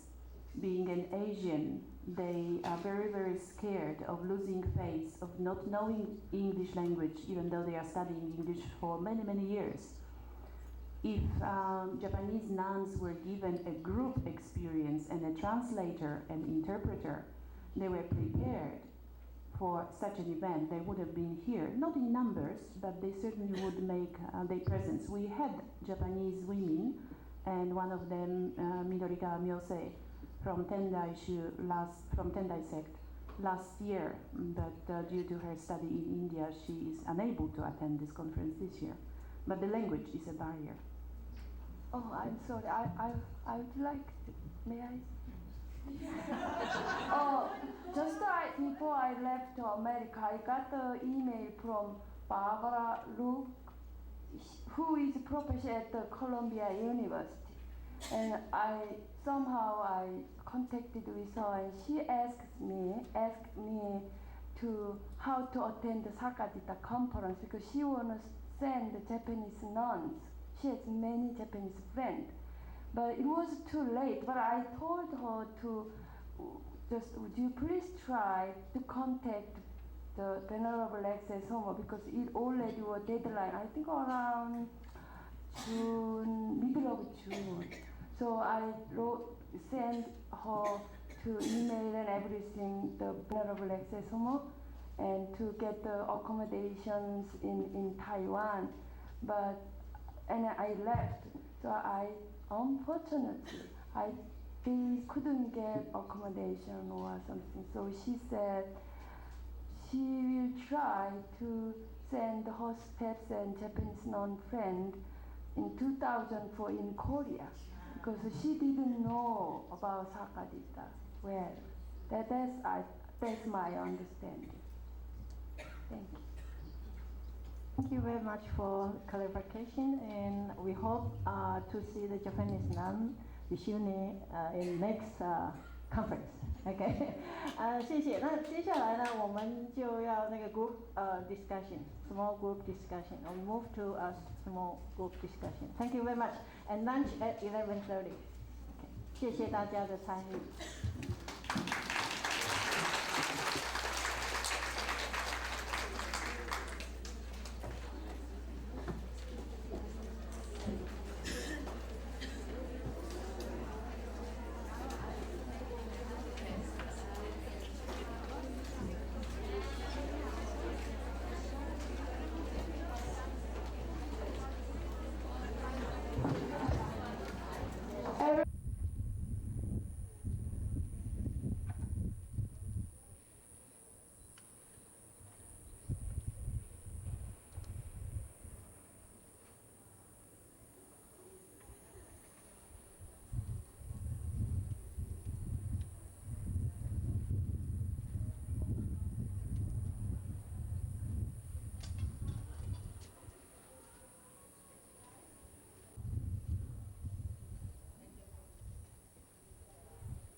머슬림 국가라든지 이런 데서 어떻게 부처님의 그런 또 애들이 1학년, 2학년, 3학년, 4학년 레벨에 다르니까 레벨에 따라서 어떤 방법으로 여러 그 성자들의 그런 이야기들 이런 거를 이렇게 얘기하는 거 이런 거에 대해서 이제 우리가 얘기를 해봤다.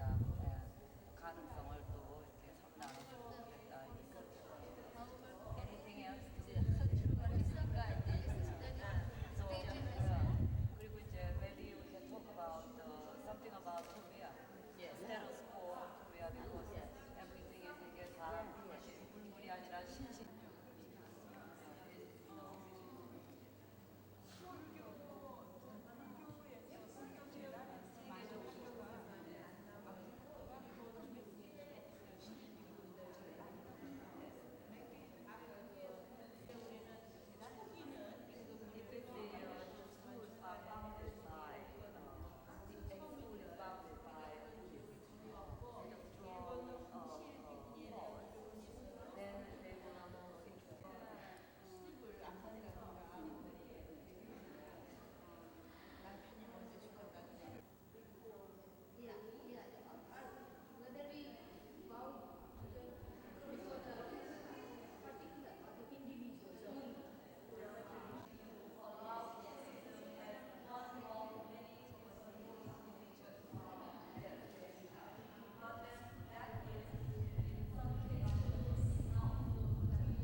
That I have to go to the monastery every month to do some kind of I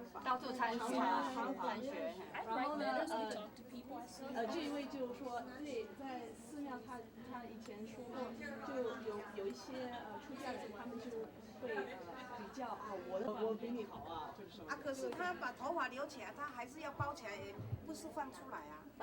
不是。他的头发还是留起来，还是包起来，包2层啊。I wrap it up out of respect for everybody else here who has a shaved head. I don't be walking around my hair flying all over. My hair is actually quite short. I braided hair into it because in the summer I just wanted to let it rest. But my hair is actually quite short. 所以他说他为什么要穿这样子的，就是因为他要尊敬佛教你们的，因为你们剃头了，他就要尊敬你们，也想他说其实沙吧。不算，这是算袈裟，一般服装。Tibetan tradition. Our teacher is Tibetan. Guess you can say that. 就是俗人的服装。这叫做在家人的。我的 layman 哦。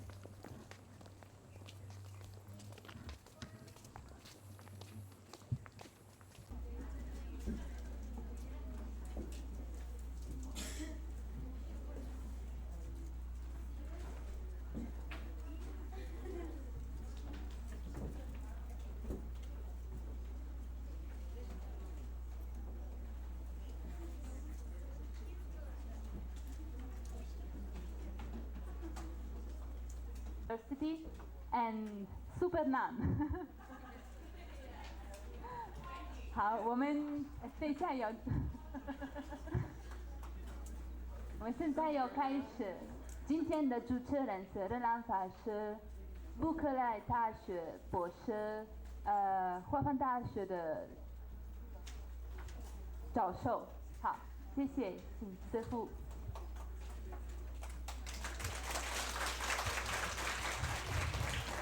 Thank you, the introduction by Stefania from Italy. And good afternoon, everybody. I'm very happy to be here, the facilitator for this panel, Bridging the Vinaya Traditions. And let us welcome our first speaker, Dr. Kusuma Devendra from Sri Lanka. And Dr. Venerable Kusuma is the director of the Sri Gautami Ashram in Sri Lanka. Her paper is called Thread in a Rich Cloth, Historical Development in Bhishuni Vinaya. Sorry, I pronounced it in Sanskrit. Thank you. Now we welcome Dr. Kusuma Devendra.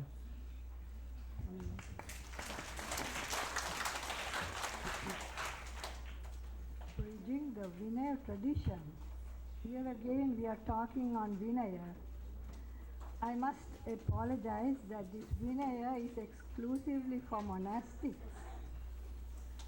And also, as was said before, these the rules of discipline. How can we cope with the rules of discipline? That was the question in the morning. And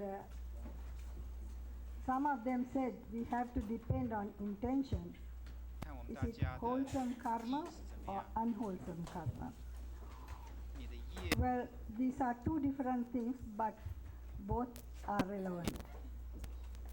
In the case of living the Vinaya, sometimes we cannot live every word of it. And then we have to depend on our intention.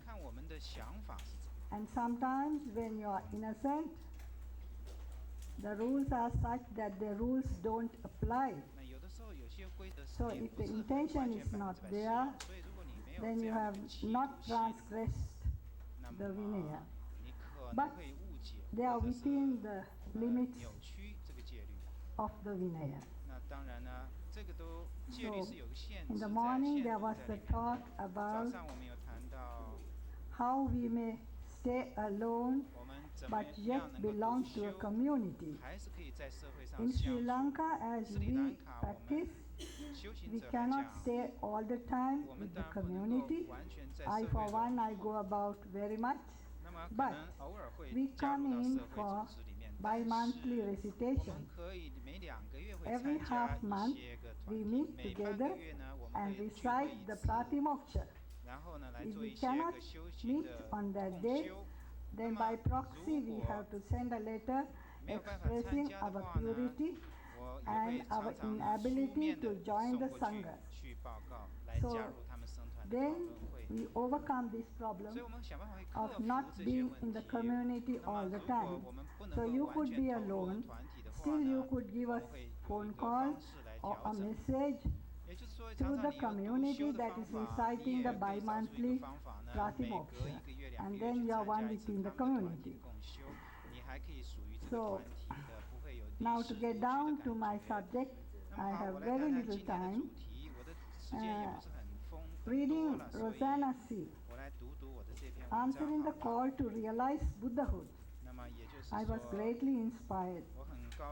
She speaks of the karmic dimension of all our intentions, speech and action, which will surely give results. And this is the right view. Right view is one of the first of the factors of the Noble Eightfold Path.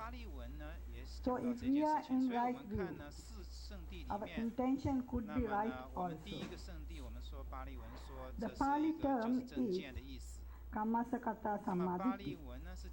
Also we need to see the noble truth of suffering in ourselves and in others. And this is the first of the, seeing suffering is the first of the noble truths. In Pali we call it Chatusacca Samadhi. Also it is a right view to see our suffering, and others' suffering. So if one is in right view, one has the right intention, and then one will tread the path, and automatically that person will be keeping the Vinaya rules. So when one sees the suffering in oneself and others, it is obvious we must see the second noble truth, namely the cause of suffering. The ego conceit is the cause of suffering. And seeing this is also right view. In exercising effort to reduce this ego suffering, one reduces the cause of suffering, and that is the third noble truth. And eventually the result, namely the suffering, disappears, and your application of the, and you're treading the Eightfold Path. I said this mainly because in keeping Vinaya, we need to have this ethical dimension.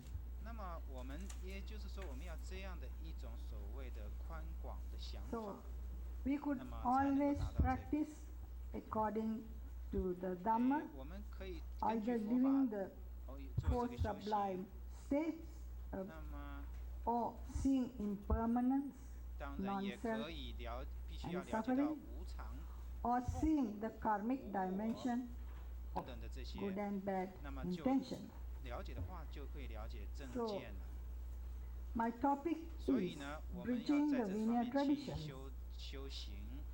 The Buddha promulgated the Vinaya rules for the ordained community in order to facilitate their treading the path.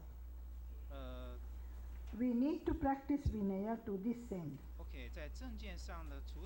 So this is a communal community living, and then it is generally accepted that one has to live away from the household, have your hair shaven, dress the robes of the monk or the nun or bhikkhu or bhikkhuni, and also follow the Vinaya rules.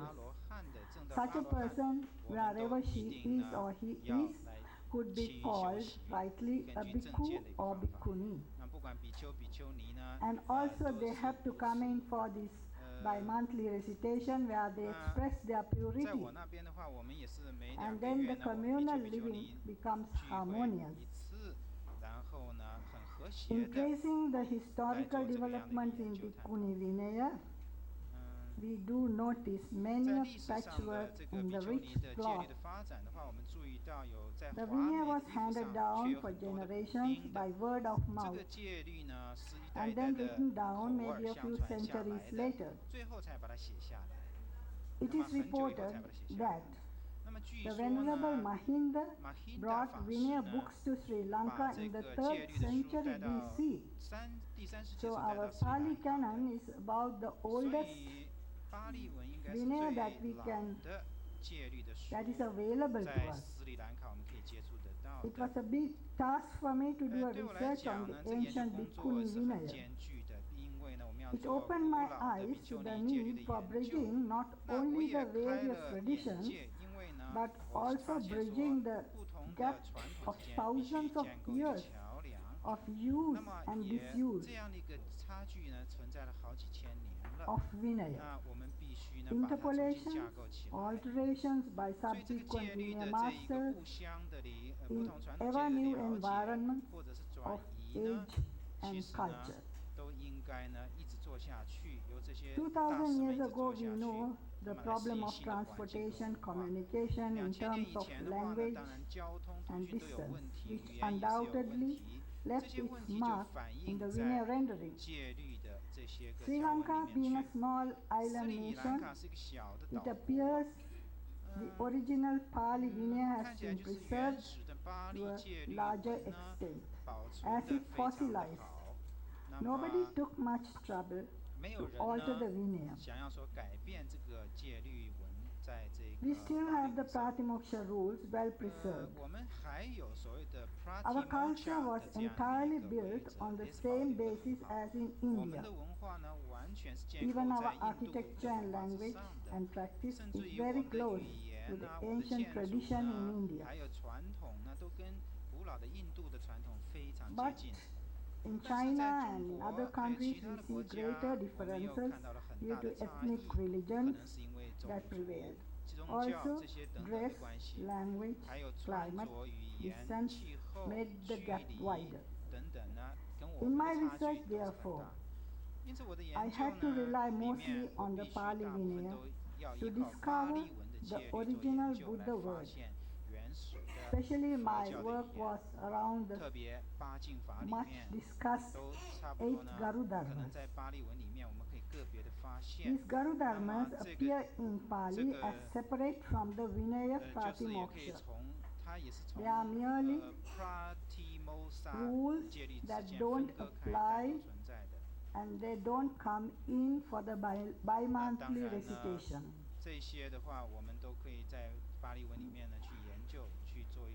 It is evident that Venerable Mahinda in 3rd century BC had not given any credence to Garu Dharma. This is very important. That's in the 3rd century. The Sikhamana rule of 2 years probation had not been observed. When 1,000 women of court were granted Bhikkhuni ordination by Venerable Mahinda. After 6 months probation, not as Sikhamanas, but as Samaneris, observing 10 precepts as if today, these 1,000 women were given ordination. This is well documented in Sri Lankan history, as found in the ancient chronicle, Mahavansa and Chulans. And of course it was carried over by later Vinaya commentators. So there is no doubt about this fact. These and many other evidences show that the 8 Garu Dharmas are later interpolated and were not observed in Sri Lanka. But in studying Mahayana Vinaya, I must excuse myself because I was warned not to use this word Mahayana, because the Vinaya appears to be the same in all traditions as far as the rules go. But these 8 Garu Dharmas have been later interpolated into the Vinaya rules. Now this is a very significant fact. But they remain separate in the Pali tradition. Thus, as stated before, Vinaya rules are for the ordained community to facilitate their harmonious existence. For the express purpose of traversing the path. For bridging the Vinaya traditions, it is important to recognize the many patchworks in the rich cloth and come to a convention of the Sangha of the modern age. This was the wish of the Buddha when he asked Ananda to remove the minor precepts by the consensus of the Sangha. So this is a point I would like to impress upon this August gathering, that all you bhikkhunis have a big responsibility to come to a consensus of opinion, since the bhikkhus have failed to do that. So, how many minutes more? 3 minutes more.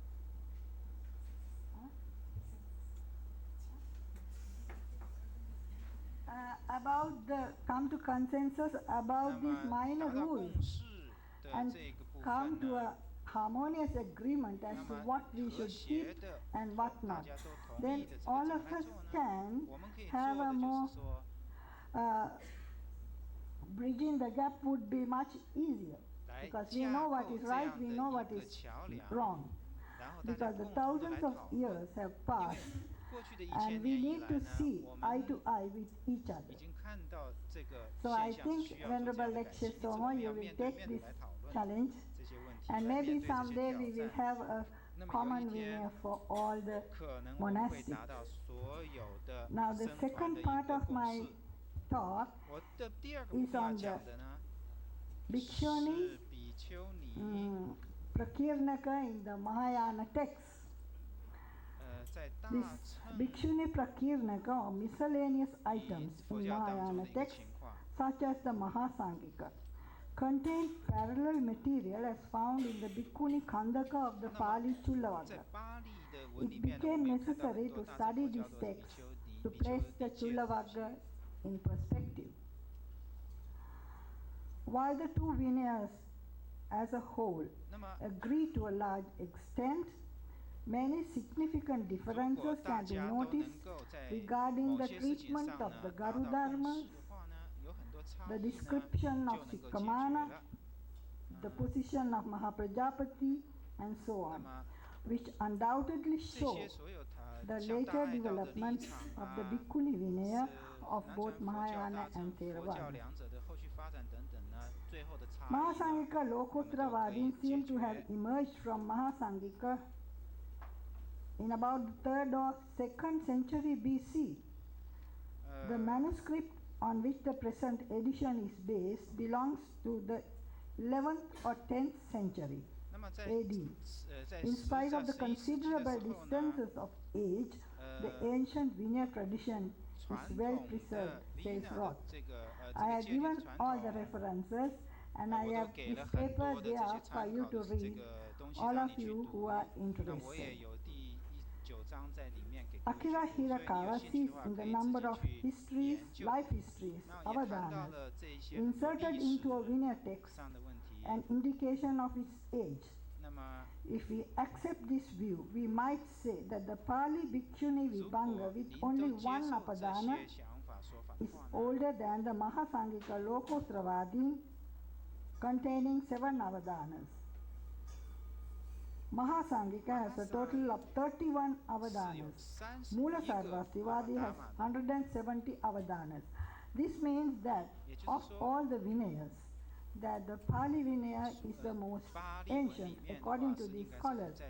I have given many more references, and since my time is gone, I'm sorry I can't say much, but I could only conclude that in bridging the Vinaya gap, we have to study what the original Buddha word was, and we have to go close to the Buddha word, and also we have to make certain adjustments as regards time, culture, language, climate, and so on. So I thank you very much. This paper is available for you for your perusal. Thank you.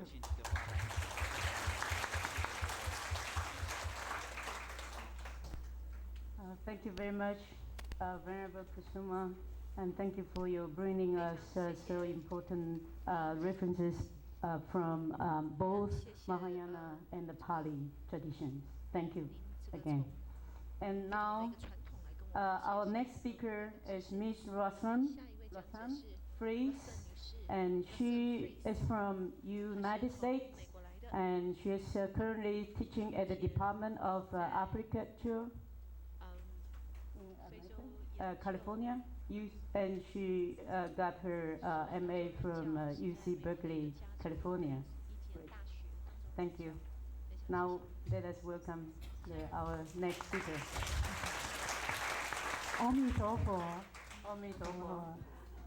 First, I would like to thank my Dharma Master, Ten Yi, Dafa Shi of Bantianyan Tzu Si in Taiwan, who and her student and my Dharma sister, Yichang Bashi of Bacolod, Bachangsi in the Philippines, because they have taught me that Buddhism is not just doctrine and not just meditation, but a whole way of life. And so I would like to just dedicate this presentation to them, for they are my inspiration and my guide. Let me tell you a little bit about myself. Yes, I do work for the Department of Agriculture, but I am an economist working in international trade, and I was a diplomat in Beijing working as an agricultural attaché. And it was in 1995 when I was reading Venerable Lecce Tomo's book, Daughters of the Buddha, that I discovered the event of Buddhist nuns traveling from Sri Lanka to China. This fascinated me to no end. 1,500 years ago, women traveled 5,000 miles from South Asia to East Asia, from one completely different culture, different in language, different in social customs, difference in philosophy, never mind religion. And they were sent by one king, the king of Sri Lanka, to meet the emperor of China. And I realized, for all I know of world history, this is the world's first diplomatic mission by women. So I would like to look at this event from the point of view as an economist and from my own experience as a diplomat, as asking not the usual kinds of questions of the transmission of the lineage. I would much defer to the people here on the panel who are far more advanced in Vinaya. But let us talk about the other aspect of Buddhism, and that is people bring to people the teaching of the Buddha. My sources are four. Using the Bichoni Zhuan, that was written by Dao Chang in 514. The Gaoseng Zhuan, or the Lives of the Elder Monks, written by Hui Jiao in 530. But I go to a third source, and that is I looked at a number of imperial and military economic histories, and my fourth source is our maps. After all, transmission is either on foot or by boat. But what makes that happen? I'm an economist. I have to say, I have to ask the question, who paid for this? After all, even today, the Bhikkhuni Sangha has this very question. How do you find support? So let me, I can go in a number of different directions, but I want to be kind to the translator who worked so hard to translate what is a very long paper. And let me just start off with a few broad observations. Two things I thought were fascinating. It is often taken for granted that the transmission of Buddhism from one country to another was automatic. And it is also often taken for granted that as soon as the first monks and the first nuns arrived in China, everyone thought it was wonderful and the emperor was happy and peace occurred under heaven. That was not the case. We are talking about a revolutionary idea. The second major point I hope to illustrate in my talk today is the fact that surprisingly, who were the best supporters of the new Bichoni Sangha in China? It was two South Asian men, the monk Sanghavarman and the monk Gunavarman. And so, if the Bicho Sangha can support the Bichuni Sangha in the past, then it should be nothing new to find the support in the present. So let me begin with a couple more concrete observations. It is interesting when I looked at the biographies of the 65 biographies and the lives of the nuns, and the 205 biographies of the lives of the monks, that nearly 3/4 of the stories about the nuns happen in just one area of China. In today's Nanjing, which before was known as Jianye or Jiankang, and that, but the lives of the monks cover the whole array of China, northwestern China, northern China, northeast to south, everywhere. But 3/4, 45 of these biographies are just in one area alone. So what was happening here? Second, I went through many works looking at identifying which women's monasteries were founded where and when. And if any of you are students of Chinese history, it can be a very difficult experience because Chinese provincial names change, cities' names change, county names change, and then the calendars are not by this useful Western method of just one set of numbers, in the year 1921. No, you have, each emperor has his own calendar, his own reign era, and so I put together a chronology of which temples were founded where, and from what I could find of original sources, as well as from modern guidebooks, there are only 9 temples, women's monasteries, and I say women's monasteries because a convent is a Western Christian concept, and since monks and nuns follow the same Dharma and offer the same Dharma, therefore I don't wish to use a word that somehow makes women's monasteries different from men's monasteries. Anyhow, I can only identify 9 women's monasteries before the arrival or before the first dual ordination in 434 in China of nuns. But within a mere 65 years, another 45 women's monasteries were founded. And again, 90%, either before the dual ordination of 434 or after the dual ordination of 434, 90% of them were in one city, or in the capital of the Eastern Jin, again, Nanjing. Now, another interesting point, going back to my earlier observation, that some people think that Buddhism was automatically accepted. That was not the case. If you look in Chinese history between the years 400 and 450, in the Common Era, it was an era of terrible civil war. It was the end of the era that was called the 16 Kingdoms, 16 different countries. Some scholars count as many as 22 different nation-states in China at that time. Some supported the Sangha, some were indifferent, and one king, the king of Liang, actually put to death the very monk, Tang Wuchan, who brought the Bodhisattva precepts to China. So, being a Buddhist and receiving imperial support was not automatic and could mean death. And I can give you many other examples, but time is short.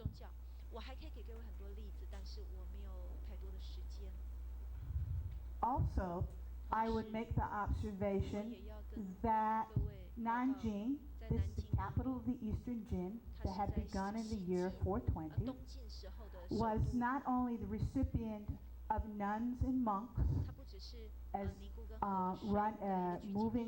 running away from the civil war in northern and western China, but it was also the end point of monks traveling from South Asia, as well as the 2 groups of nuns that arrived in Sri Lanka in 429 and 432.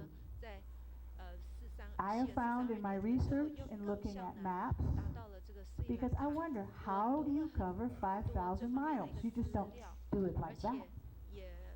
Not unless you have some special Dharma practice. As it turns out, I have found that the transmission of the Dharma, everyone knows, was almost within just 1 or 2 generations of the Buddha's lifetime from India to Sri Lanka.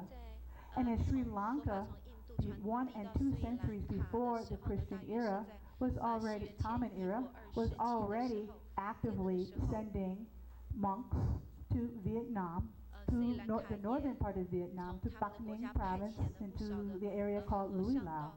And that it was a fully 400 years of travel was routine between India, Sri Lanka, Vietnam, and Nanjing before the arrival of the nuns. But it's interesting that the first landfall in China of the southern monks did not really happen until around 269, with the first temple founded in Panyu, in Guangdong province.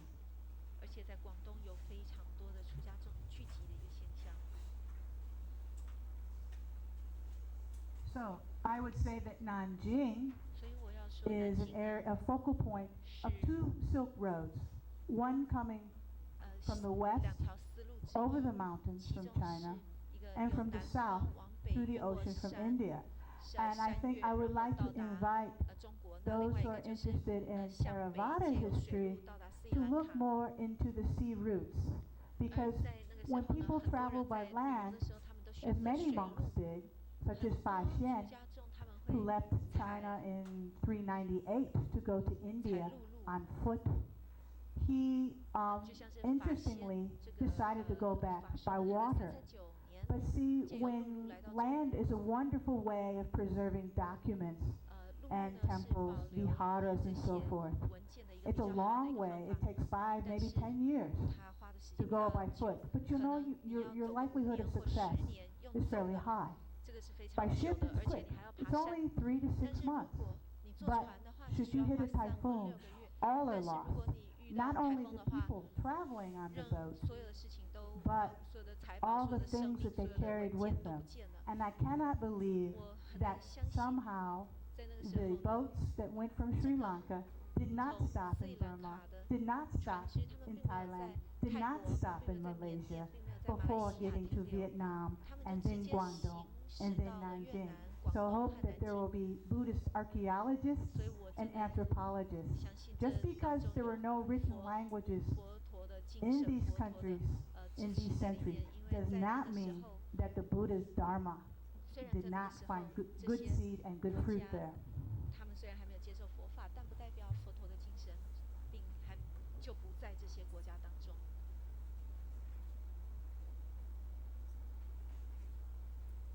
Let me give a little background as to what was happening in China and Sri Lanka right on the eve of the first transmission of the Bhikkhuni Vinaya. And I've just gotten my papers a little out of order, so one moment. The Sri Lanka that the nuns had left was a land of great religious strength. In the century prior to 429, Sri Lankan religious growth was explosive. During the reign of King Siddhi Meghavana, my apologies, I do not speak Sinhalese, of King Mangavana, who ruled from 303 to 331, the Mahavihara school was restored, and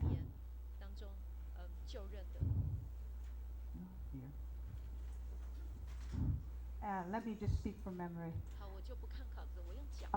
In the 100 years, between the year 300 and 400, the Sri Lankans were sending missions back to India, to Bodh Gaya.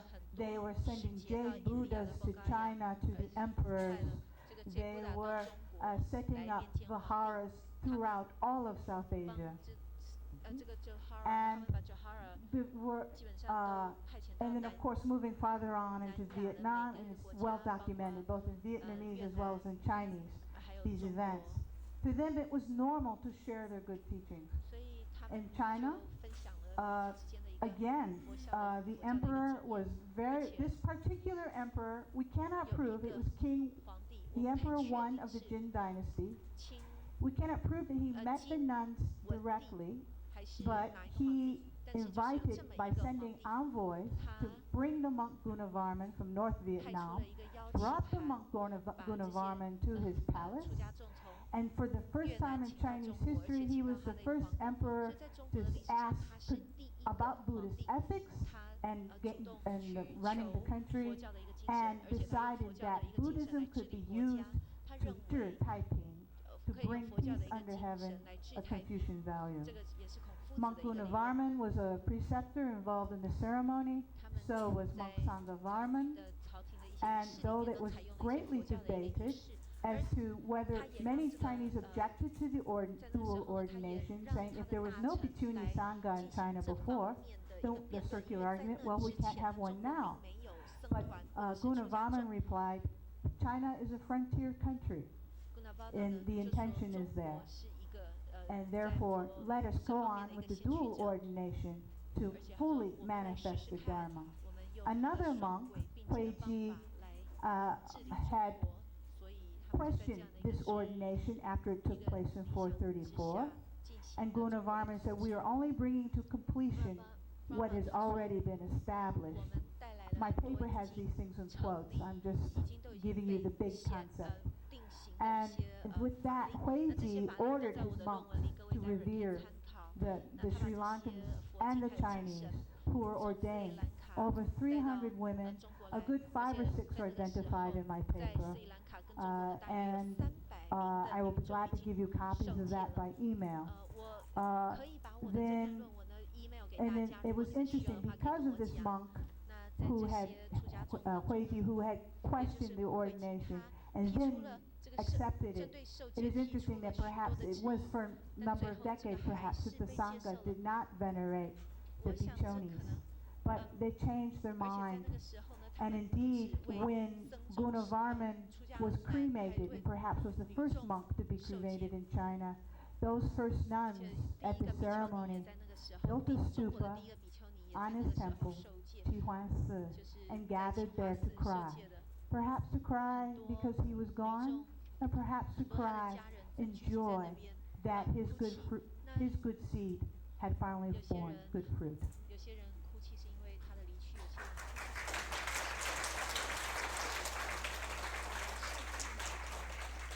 Thank you very much for your inspiring presentation regarding the very early transmission of the Vinaya in China from Sri Lanka. And then let us welcome our next speaker, Dr. Henjing Fa Shi. I think I probably need to take a few minutes to introduce her. 2 seconds? Not enough. 2 minutes.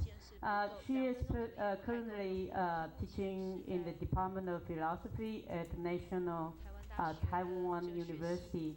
It's one of the among the top university in Taiwan.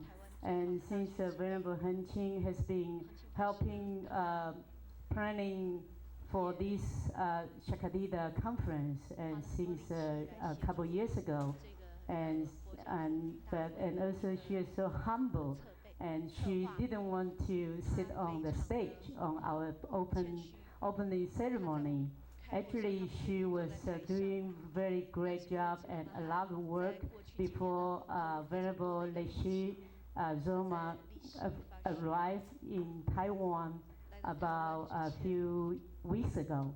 So Henjing Fa Shi has been a guide and give her valuable guidance for our planning committees.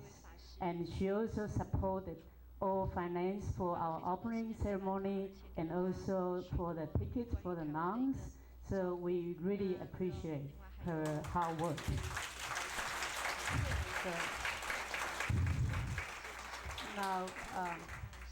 So now she will talk on arguments for the validity of the Chinese bikini lineage.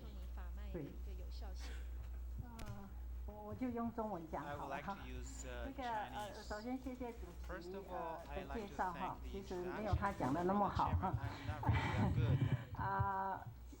that good. 各位看到我的题目，也许会觉得很奇怪哦，为什么我题目叫做《中国比丘尼法脉的有效性》？我们中国比丘尼已经有1000多年的历史，这个时候还需要谈到它的合法性吗？大概在台湾，在很多地方，不会有人去提出这样的问题，因为就会觉得很奇怪哈，因为已经是不合时宜的问题，不是已经是解决的问题。换句话说，那可是今天我还是用这题目来讲，主要呢是那个我们的大会主席他希望我讲这个题目。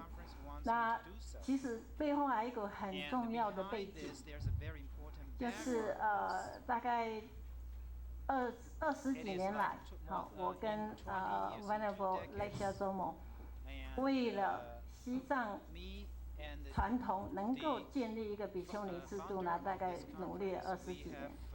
那我们要说服西藏的那些大喇嘛，他们能够愿意在西藏传统里建立一个比丘尼僧团，会很大的力气。但是一个很重要要能够说服他们的因素是。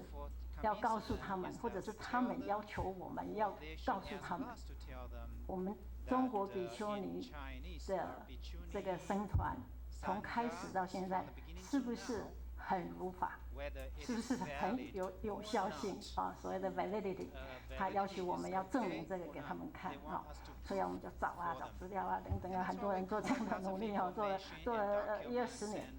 那结果呢？我这边给他资料，他又提出一些问题，所以这样来回，到现在还是没有解决。其实这个问题我们不必要我们问自己，我们这个问题主要是要给西藏佛教，或者在说服西藏的那些大比丘让他们觉得可以接受中国比丘尼的传承所以呢，我今天就先。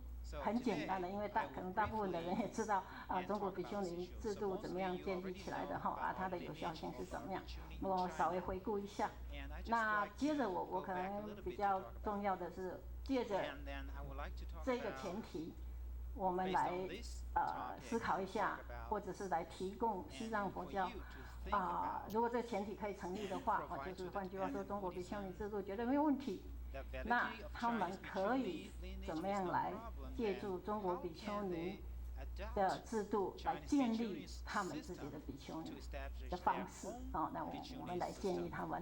那当然接不接受是他们的事情好，那我们就很快来做一个回顾那大家都知道中国比丘尼呢，最早第一个比丘尼呢，它就叫净简它大概是3、4世纪的人那他接受比丘尼那个受戒的时候呢，大概是在1357年西元357年，他是从那个一个西藏对不起，一个印度的律师叫做达玛古塔塔摩吉多我们把它翻作檀摩吉多这个律师受这个比丘尼戒。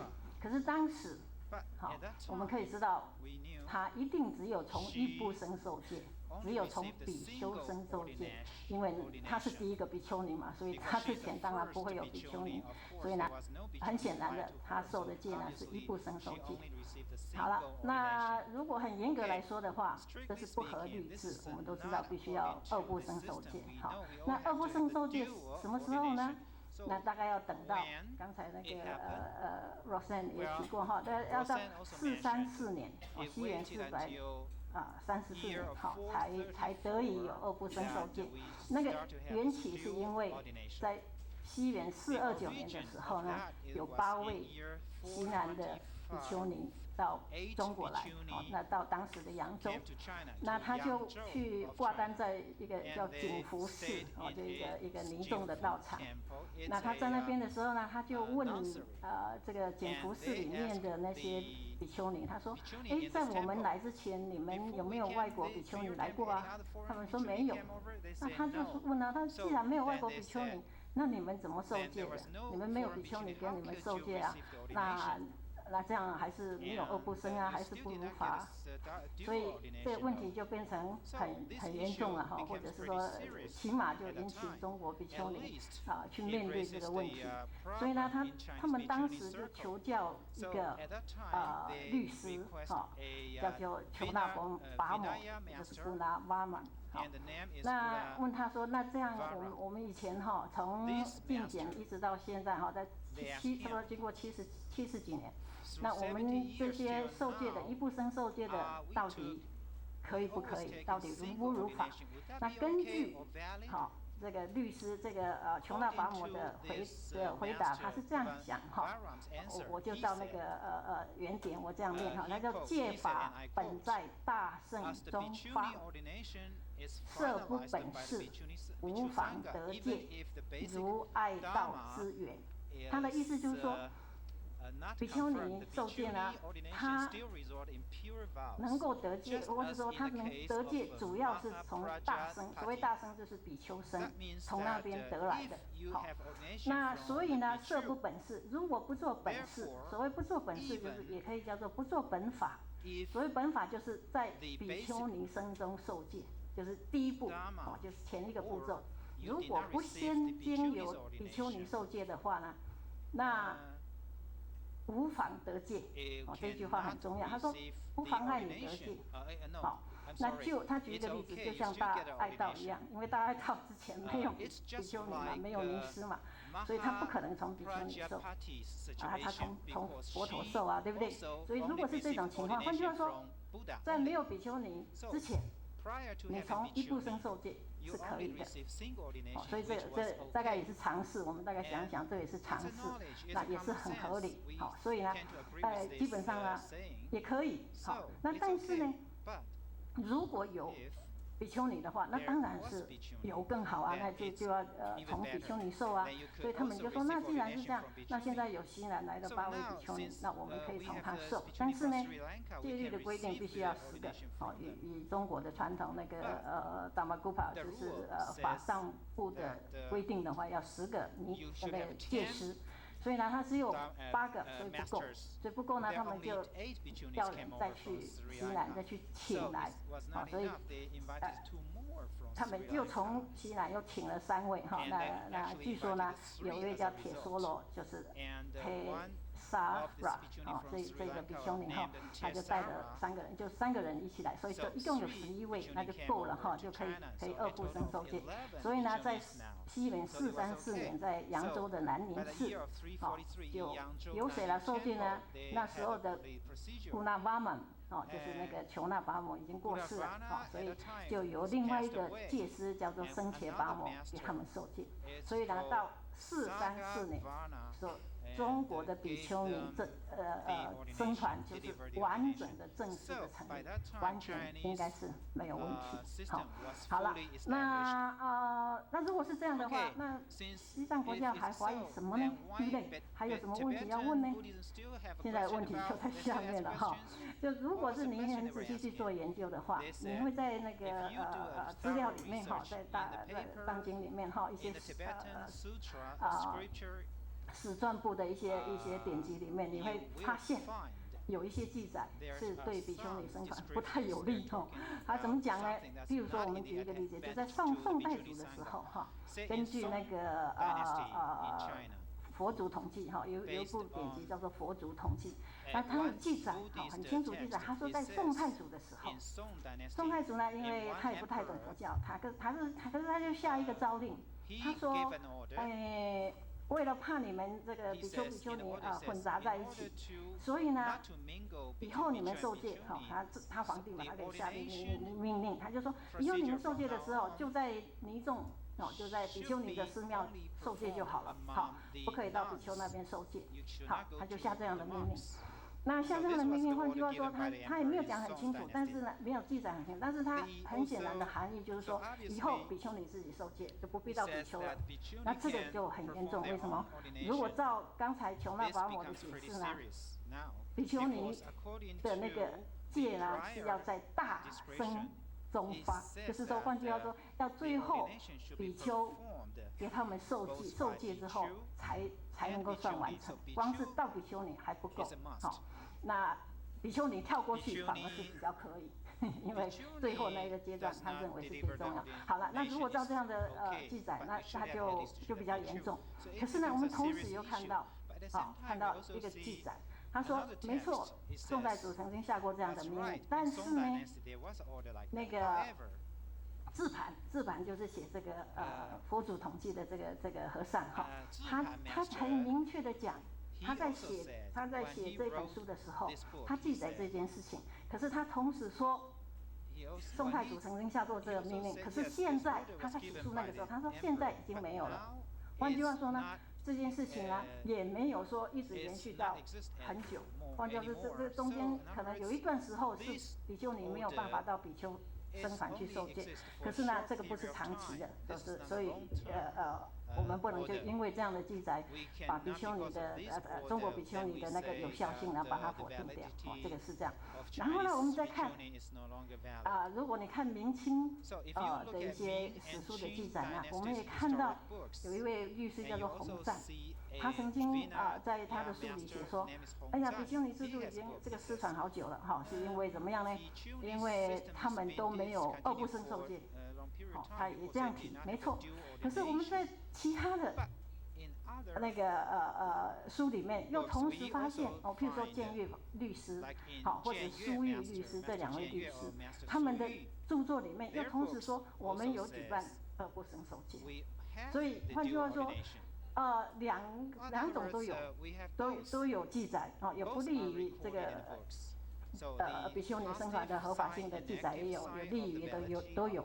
那我们猜测呢，大概是中国那么大嘛，可能有些地方它就没有二不生受戒，可是有些地方呢它就有。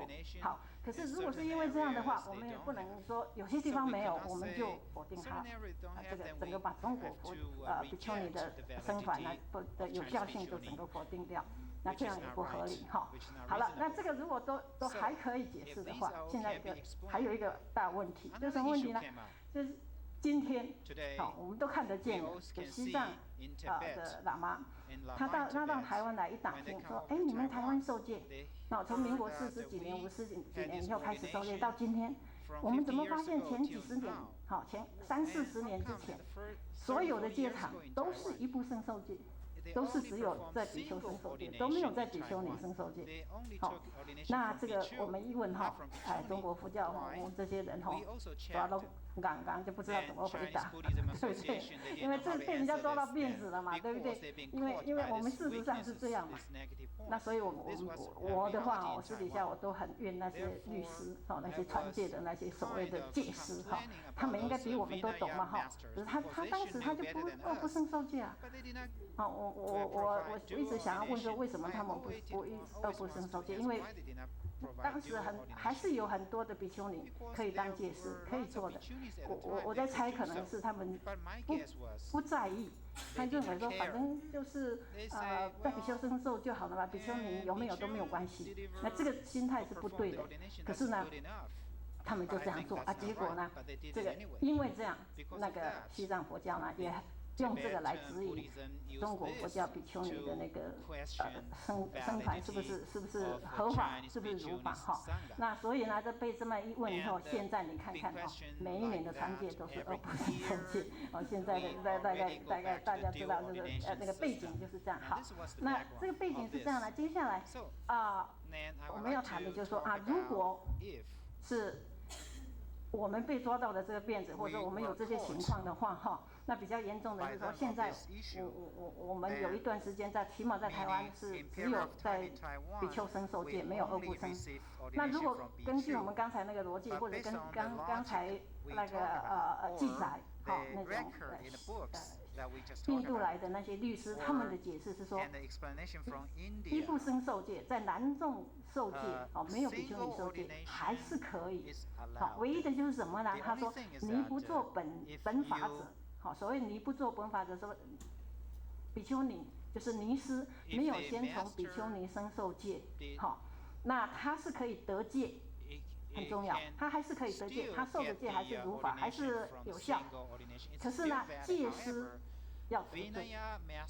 所以戒师得罪就是说，你是戒师啊，你比谁都很抱歉，你比谁都懂。可是呢，你给他受戒了，那他们当然就可以得戒啊。可是你自己犯错啊，你应该先问好，他如果没有先到比丘尼生受戒，你就不给他受就好嘛。可是你既然给他受了，他们不懂，他们不知道，所以他们还是可以得戒。那你们自己那个比丘去负责好了。好，那如果用这个逻辑来推断的话呢，那我们可以建议。我不知道可不可以容许再给我多2-3分钟，好。可以。特别的 favor。不好意思，那就占用大家的时间。好，那如果是给我多一点时间，那我就可以比较详细讲讲。那我们来建议西藏佛教可以来怎么做呢？我的建议就是说，大概有4种方式啊。第一种就是它还是可以依附生受戒，就像中国古代一样。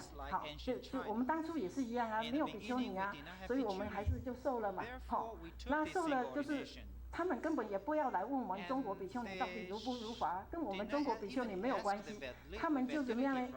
就西藏的尼师就去西藏的喇嘛那边去受，就去受。那可是他没有经过比丘尼受，没关系。根据他刚才这样讲，就是说没做本法，然后呢，戒子得戒。戒师得罪，对不对？那也可以啊，对不对？也可以啊，也是如法，也是对的啊，哈。那戒师得罪也不是什么大罪嘛，就国义的罪嘛，也不是什么大罪。然后呢，他就去忏悔一下就好了，对不对？好，可是你不能一次就结束了，因为怎么样呢？要这些女众。这些尼师要能够自己又可以做戒师，要经过12年，因为他必须12年受戒12年之后，他才可以成为一个戒师来传戒。好，所以呢，你这样要 repeat 12年，经过12年。可是呢，最好呢，你每一年的那些比丘不要同一批人，不然他每一年就得罪，然后要忏悔，得罪又忏悔，总是不太好嘛，哈。那他换批人就好了嘛，哈。每一年换一批人，每一年换一批人，然后12年后，这些比丘尼就有资格了。这些比丘尼就可以当戒师，第一批就可以当戒师。戒师呢，他就可以来先在比丘尼生中先受，然后再在比丘再来那个西藏的比丘那边去受，那这是完全如法。完全合法都没有问题。可是前提，他必须要接受这个求那跋摩律师的诠释。如果他不接受这样，那就没谈了。好，这是第一个方法。第二个方法，我认为也可以试看看的，就是说，他们借助中国比丘尼的那个帮助。好，所以他们呢，就一开始就来2部生受戒，刚才是1部生，现在是2部生。那2部生他们没有比丘尼，所以一定要借助外人。那外人的话，当然中国比丘尼可能是最好的选择。好，那他们就来请中国比丘尼去当他们戒师，所以呢，他就可以有先到比丘尼生那边去受。那南众那边呢，他可以怎么样呢？就到西藏的喇嘛那边去受就好。好，就说等于是2个混合在一起。好。那这样的话就避免就是说1部生受戒的问题。可是呢，它也有问题，就是说，那你要接受什么样的 lineage？ 因为在西藏佛教是非常注意这一个观念，所谓的 lineage 这个传承，他们非常非常重视。因为呢，在西藏呢，他们是 follow 那个根有律，根本一切有部的律，叫穆拉萨瓦西拉的。中国呢是达玛古帕，的那个 Vinaya， 所以不一样，就是不一样。其实我们做过研究呢，差别不大。我们的那个Zomo 法师呢，他曾经做过很详细的研究，差别不大。只要西藏国教的那些大法师不刁难的话，也没有什么关系啊，对不对？他们做完之后，所有西藏尼师就去 follow 穆拉萨巴斯拉点。没有问题，哎，好，这是第二个方法，可是前提还是要他们愿意。第三个就是通通 follow 中国的，就是戒师，比丘尼戒师也是中国人比丘戒师也是中国人。好，那这样的话呢，就比较不会。当时呢就不会产生这个不同两个传统的问题，可是呢还是有一个问题，将来他们这些女众到底要完全 follow 这个中国的4分律，还是要回过头来 follow 他们的根本一切有律，也是他们自己要去决定的，也不是不能解决，但是呢他们要决定。好了，如果这3个方法到目前。西藏佛教都不接受，到现在他们都不愿意接受，都不愿意接受，人家不愿意接受，那怎么办呢？我们不能老是等啊，我认为不必等。那你们可以另外一个方式就自己来，因为要等他点头很难，对不对？等他点头很难。我们这次开会那个达赖喇嘛曾经发一个电报来跟我们恭贺，里面他就讲，他说我很愿意有一个西藏比丘尼的那个僧团的建立，但是呢，我们要先召开一个国际的那个戒律的大会，然后让各国的那个各个传承的那个大和尚、大律师都来参加。然后呢，大家有共识才可以。那这个我想也很难，对不对？那如果做不到的话，那我觉得说，西藏的尼师或者是南传这些国家的尼师呢，就自力救济，就自力救济。自力救济怎么救济呢？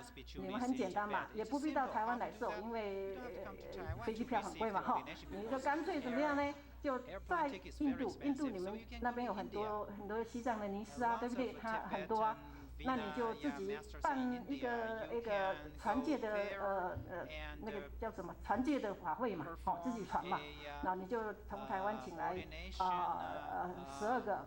比丘尼长老比丘尼，然后呢，也许西藏就请来12个大喇嘛，然后就自己传了。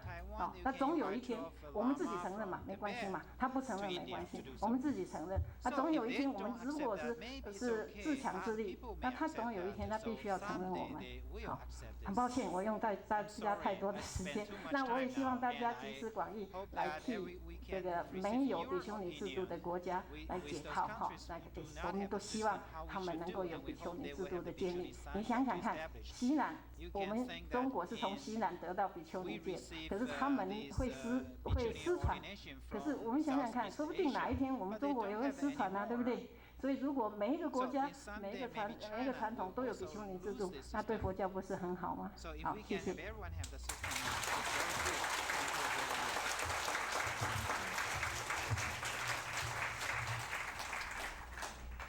Thank you so much, Dr. Henqing Fashi. And now let's welcome Dr. Kamaleshi Soma. And she will talk on almost equal obstacles on the way to an international Bhikshuni Sangha.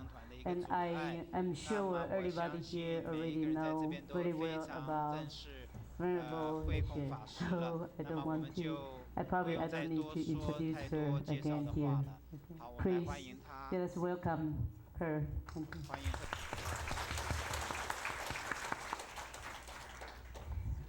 Often when I come to Taiwan, people ask me, what is the problem? Why are the Tibetans and the Theravadins not accepting the Bhikshuni lineage? So I didn't plan to be up here twice, but because this question kept coming up, I thought I would try to present their arguments. And I will just read from the paper. In theory, Buddhism is